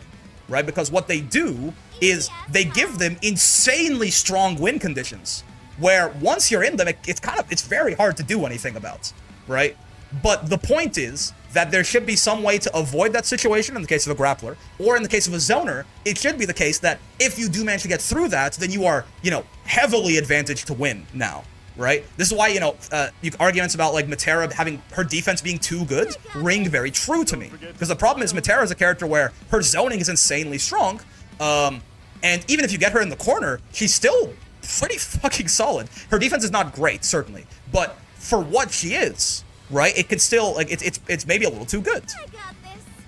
I see your points. From my perspective, grapplers having the coin flip win condition kind of doesn't allow them to be anything other than neutral strugglers, and it kind of bores me. I don't think that's necessarily the case. I think there is certainly an argument for a grappler, a fast grappler who is like a glass cannon, right? A fast grappler who, you know, they have that win condition, but they also, like, you know, they die very quickly or something like that, right? I could see an argument for a character, again, who's not necessarily like a neutral struggler as a grappler, but like their own defense is completely and utterly garbage, right? So they become a very, boss neutral until Season 4 for Strab's really bad. Yeah. It was certainly not as good as it was in Season 4, but I would argue Pot always had, like, pretty, like, Slide Head was a very nice anti-zoning tool. His normals are pretty good, but I'm no Strive expert, so I'm not gonna talk about it with any kind of authority. But I think there are lots of directions to take this idea of a character with a looping 50-50, because, I mean, a character like, in many ways, a character like Milia is not a different archetype of character from a character like Ladiva. Do you get what I mean? When we take grapplers in another direction, we as a community usually stop calling them grapplers. Is that, I know it sounds crazy to say, right? But do you get what I mean? Like, when there's a lot of, because what the grappler is at their core is this coin flip 50-50 in the corner. That archetype exists in a lot of different things, but again, it's just us as a community, we usually stop calling them a grappler when it doesn't look like that. Right? Like, Milia and Ladiva are the same character. Like, they're the same core design of a character in that they are built around, I mean, in Milia's case, it's like a 25, 25, 25, 25, or some shit. But the idea of, like, character who knocks you down and then gets a bullshit, like, guessing game mix-up or something like that, right? That's the same, that's a grappler. It's just when we make them fast and low HP, we usually stop calling them a grappler, right? Unless their name is, like, Armika or something like that.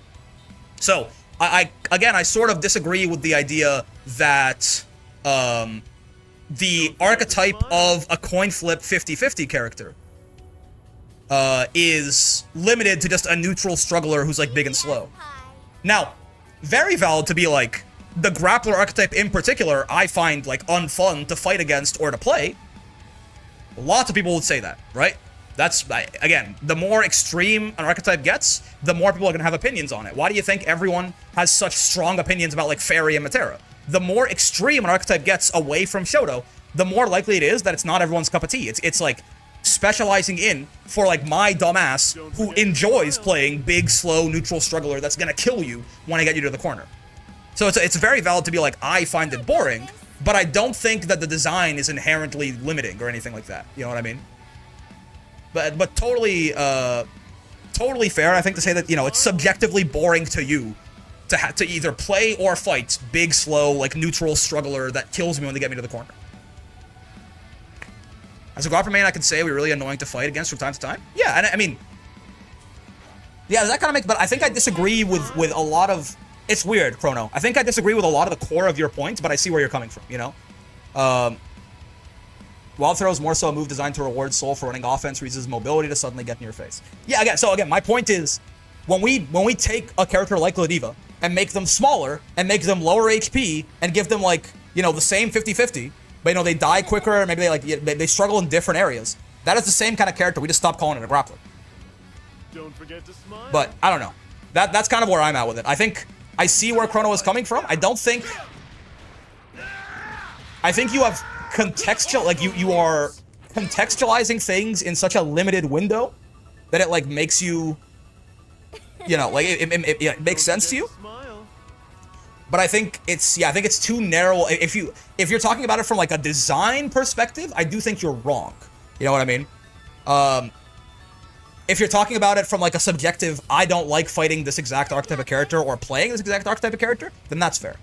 Looping 3-4-way set play that beats reversal option characters with decent neutral and defense, probably my most hated characters to fight, and they don't really make those anymore. Yeah, because, I mean, again, yes, it's entirely subjective. No, I get that. But, like, again, just like Chrono, everyone has a line where they feel like their options are being limited too heavily. You know what I mean? And more people have that line drawn at a character like Milia, Matera Butterfly, yeah, Percival, you Flame Carpets. Everyone has a line, and you should. If you don't, then you don't, like, you're not playing fighting games. You should have that line somewhere. That you should have an opinion on how much, like, how oppressive is too oppressive for a win condition. And these things are usually judged on two axes. It's judged on how hard is it to get into that win condition, which is one part that I feel like Chrono was missing a little bit when he was talking about it, but maybe he was and I just misunderstood him. But how hard is it to get into that win condition? And then once you're in that win condition, how oppressive is it? A very simple way to summarize, like, most top tier stuff in Grand Blue is that it is strong and hard to counterplay. Very simply. Things that are really good are usually good. You can say them in a lot of different flowery ways, but it's because they are strong, and what that usually means is they limit your opponent's options a lot, and they are hard to avoid. Something like U Butterfly, why do I say U Butterfly is the best move in the game? Right? Why do I say U Butterfly is the best move in the game? Because U Butterfly is not a super hard win condition for Matera to get into. She just, like, needs 50 meter and not to be, like, point blank in your face without a knockdown. And the counterplay is very, very low. Right? The counterplay is very low. So that's what makes it so top tier, right? Not gonna lie, Galleon actually gives me hope for future grappler designs, because assuming you can react to her throws, her command throws have different utility than just pure mix-up. Chrono, I don't want to be that guy. That's fair. I mean, maybe it's being... This is where I kind of go, like, I don't think Galleon's a grappler. Like, really. Like, she is, like, 20-30% in the archetype. But, like, if Soul's not a grappler, Galleon's probably not a grappler. You know what I mean? Like, if you're saying Soul Wild Throw doesn't make him a grappler, which most people would agree with you, I think, then I don't think, you know, Galleon, again, not every character is 100% in an archetype, right? But Galleon is mostly not a grappler, is my point, right? I personally still see her that way because I don't know what else to call her.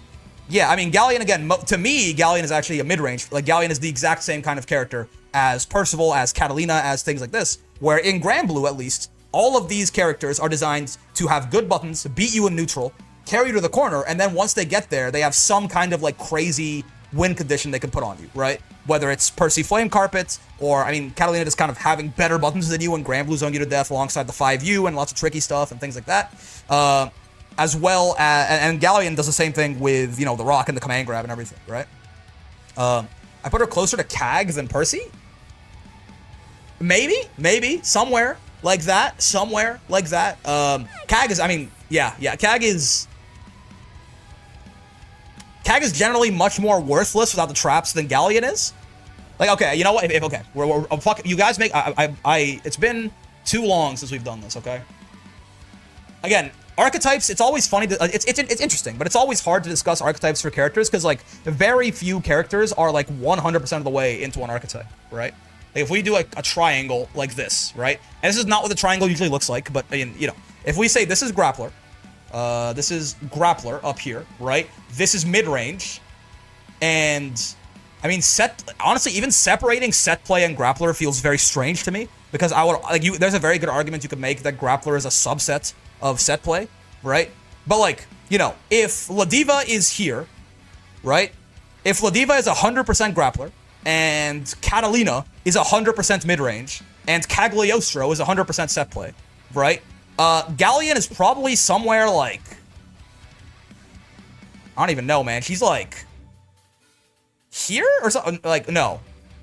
Like, I would say like here-ish or something like that? You know what I mean? Like, she's a good part set play, a good part mid-range, and like very little actual grappler, right? So yeah, but you know, you guys might, if you think she's more like Kag, you might put her like somewhere over here, right? But 3 points is enough. Fighting game characters got too much going on. No. I'm not doing this about all fighting games. I'm doing this about Galleon in particular. These are the 3 archetypes that Galleon is straddling, is my point, right? I mean, you would have to do like a goddamn pentagram. You have to do like a fucking dodecahedron to actually get everything in fighting games, right? I'm saying for Galleon, these are the 3 archetypes that she sits somewhere between. But I think of all of them, she's probably least in grappler, right? Like, it's somewhere here-ish. It's well, maybe a little higher than that, but it's somewhere like here-ish, you know what I mean? JoJo star chart, unironically? For real. JoJo stat chart? Yeah, unironically. We're not dogging on my girl Galleon today? No. It's just, we're talking about archetypes again. We've gotten into archetype discussion. It never ends. Her grappling is just there to enable her to have some mix. Right. I see the argument for mid-range. Set play not nearly as much because her set play in neutral more so complements her mid-range already. Yeah, I mean, personally, I would argue her more, like, I put her, like, here earlier, right? I think Galleon, like, if someone asked me what archetype Galleon had, I would say mid-range character. Because while the reason Kag, I would say, is here, right? The reason I'll put Kag, like, 100% over here is because she, like, is fucking insane with the traps up and not really very impressive at all without them. Right? Galleon is still pretty damn good even without the rock. It's just the rock makes her absurd. The rock is like the next level of like, what the fuck is happening, right? Could you explain what a set play character is? I've had it explained to me before, but I don't really feel like I understand it. See, this is where things get funny, because like, again, there's a good argument that this isn't a point to the triangle, and grappler is actually just like here, and this is set play, and like this is rush down or something like that, but to the best of my ability, a set play character is someone who needs X amount of frame advantage. Like, they are relatively weaker without this thing that they set up. And if they get the time to set it up, they become much more powerful. That's... with an archetype that wide, you're not going to get like a detailed definition, I don't think. Right? But again, as like a concrete example, Cagliostro, right? Every time Brick starts talking, I feel like I'm in a lecture, but in a complimentary way. Thank you. I appreciate it. Like, Cagliostro, as an example, is, you know, not super... she has good buttons and stuff, but she's not, like, super stellar without the traps up, right? But if she gets the time to set these up, right, her Oki gets super oppressive, she combos off everything, right? Like, it's insane.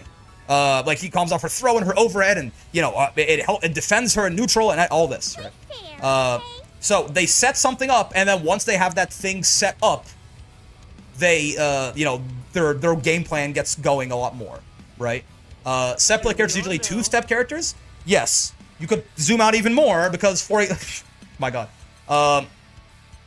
right? A 2-step, like Vasaraga, for example, is a 2-step character, but not a set play character, right? A 2-step character in general is a character that, again, needs to do something first, and then they get better, right? They need time to do something, and then once they do that thing, everything changes for them, right?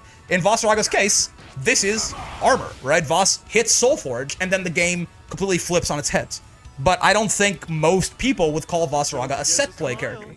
Because, honestly, I think it's as stupid as, correct me if I'm wrong, if I'm missing something, but I think it is as stupid as Vasaraga does not set anything down. You know what I mean? Exactly, like, put something on the stage. It literally is as dumb as the difference between Cagliostro and Vasaraga is Voss does not set something down. You know what I mean? He doesn't, like, put something on the ground or in the air or something like that. Like, that is why he's not a set play character. He doesn't set anything. I genuinely think it's that. But, like, conceptually, Vasaraga and Cagliostro, believe it or not, are very similar kinds of characters, right? think that makes more sense than how it was explained to me before. I'm glad. I'm glad. A typical set play character is the neutral counterplay of don't be there. Yeah. Fairy's a good example. Fairy would be partially in that archetype too, yeah. Would that make Kimberly a set play character? No, but again, most characters, like if we look at Kimberly, right? Kimberly from SF6. So we have Rushdown. If Rushdown is an archetype, and set play is an archetype, and like, I mean, for Street Fighter, every character is a mid-range character to an extent, but Kimberly is something like, she's like over tier or something, like, you know, she's like over here or something like that, right? Kimberly is 90% a Rushdown character, right? But she, you know, she has some, like, the can, she can do some stuff with the cans, essentially. Would Zoner fit as a third for SF? Well, for SF, you'd have to do, again, like a JoJo stat wheel. For Kimberly, you probably, like, she's, like, a tiny bit indexed into mid-range, because most things are, right? Her cans are busted? No, absolutely. But the character, primarily, again, she just runs at you and kills you, right?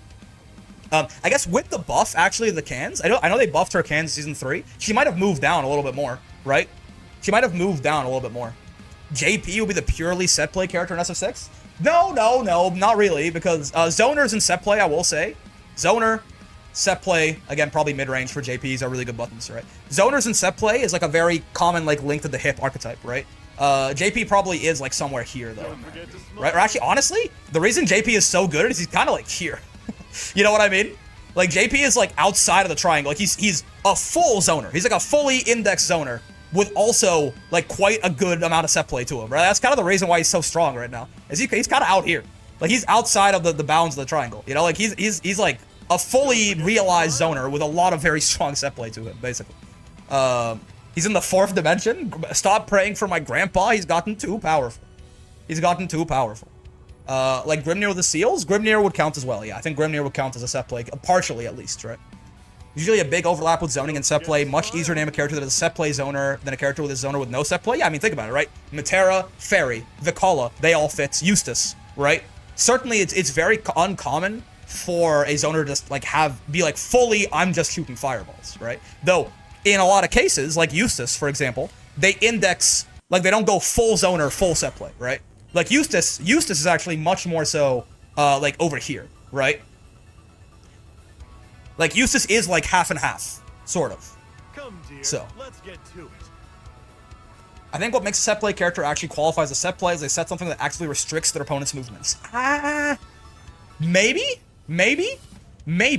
Again, this is where things get really hazy with archetypes, right? Because, like, is Milia a set play character because she has disc? No, probably not. But, like, there's some similarities there as well, right? There's some similarities, like, she needs a big enough knockdown to set this thing up, right? And then that's her win condition, right? Milia gets a big knockdown, like 2k 2d, into, like, M disc or something like that, and that's where her mix begins. You know, knows the definition of a set play character to me. She hasn't, but again, she doesn't, like, place it down on the ground, certainly, right? But yeah, very good on. So things get a little, because, like, disc does not necessarily practical. Restrict your movement outside of just hitting you meaty, right? But I would say it's at least somewhat set play, right? It's at least somewhat set play. So it is like archetypes. It's always it's important to remember that archetypes are kind of like, it's pseudoscience, right? It's sociology. It's not pseudoscience, I guess. Sociology is not pseudoscience, but it's like, it's not an exact science. It's very, like, it's very subjective.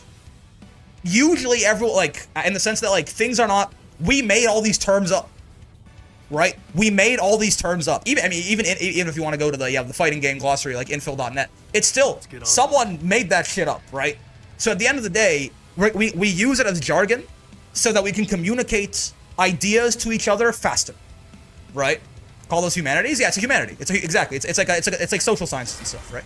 We use the jargon so that instead of telling you Ladiva is a character who is, like, big and slow and has high HP and does high damage, and her win condition is putting the opponent in the corner into, like, looping 50-50 command grab mix-up, instead of saying all of that, I can just go, oh, she's the grappler. And you get what I mean. Like, if we are on the same, like, it's the entire linguistic point of jargon. The entire linguistic point of jargon is to communicate a lot of information quickly to high context audiences. If that word makes sense to you guys, right? Sorry, I'm late, professor. My dog ate my homework. Unacceptable. It's to communicate a lot of information quickly to high context audiences. And I think in that definition right there, there's a lot of like times you can very quickly find out when it is a bad idea to use jargon. If you don't have that much to communicate, just like use your words. And if you're not talking to a high context audience, or if you're not talking to an audience that you are sure is not of the same context as you, maybe don't use the jargon. Right? Everyone can agree Ladiva is Granblue's grappler.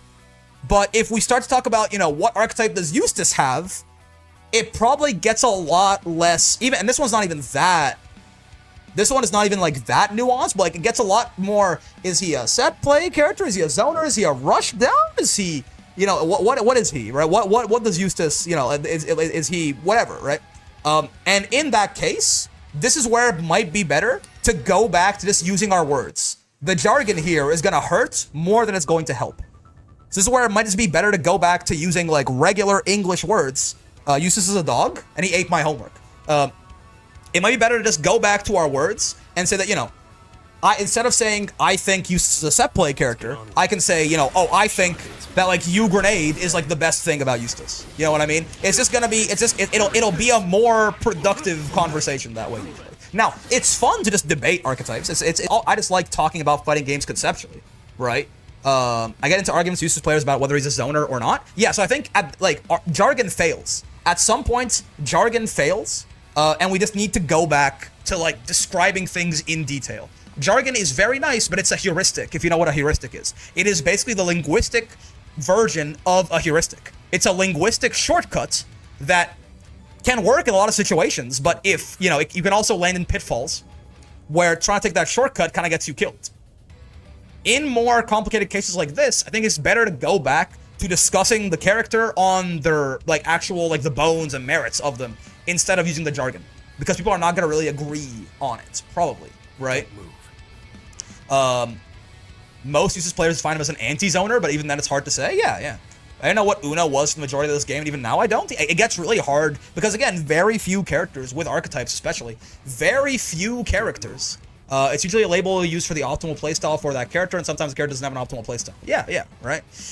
So, very few characters. Eustace is probably the most confusing example of this, but very few characters are 100% in an archetype, right? If we had to talk about the characters that are 100% in their archetype, it's probably Ladiva is the grappler.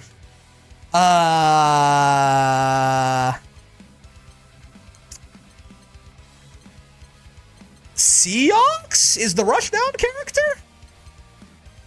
Maybe? Right? And see, zoning is a weird one, for example, because, like, Cat is very much a Shoto. Yeah, Catalina is the Shoto, right? Gran's a Shoto? Yeah, but Catalina's a Shoto. And, I mean, even on zoners, it'd be weird, because you could be like, well, all the zoners are set play zoners. Right? So, like, it actually gets hard to find an argument that, like, there's a 100% just, like, full screen zoner in this game. But, like, Shoto's in the description when you think about it. Yeah. I mean, really, the only Shoto in all of fighting games, the only three of them are Ryu and Ken and Akuma by definition. But don't worry about it too much. Yeah, Shoto, we don't really talk about it as much. But, like, Metera is probably the closest thing we have to a full zoner, right? But my point being that if we're talking about characters that are 100% in an archetype, there are very few of those in Granblue and in any fighting game, right? Like, most characters are going to straddle archetypes to some extent. Vasaraga he's like part grappler, he's part two-step character, right? At this point, he's fucking part mid-range character with how they've buffed his mid-screen and also his buttons and things like this. Most characters straddle an archetype, multiple archetypes. So it becomes a little bit more, Lance is 100% rushdown, not gonna lie. Yeah, I was thinking Lancelot or Seox. One of them, the thing is, he's got a neutral fireball, he's got a fireball for, is Zoe set play? She's a weird one. Zoe is like a really weird one. Zoe is like 25% of the way to being like a puppet character, you know what I mean? Zoe's an asshole? What did she do? Zoe's mid-range? Yes, yeah. But she's like mid-range with like a dash of Nier in there somewhere. Where do we put Nier? Oh, Nier is a Shoto. We talked about this before. Yeah, Nier's a Shoto. That's all it is. Yeah, we remember, guys? But yeah, in general, labeling a character as one archetype is gonna be probably unproductive, by and large.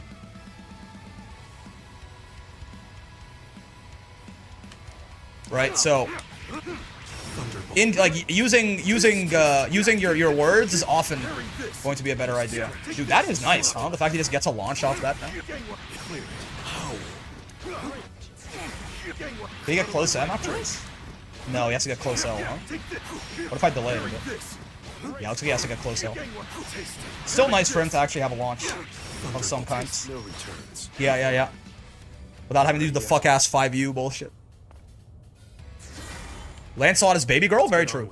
So, hey, we've been yapping for the past hour. We haven't played...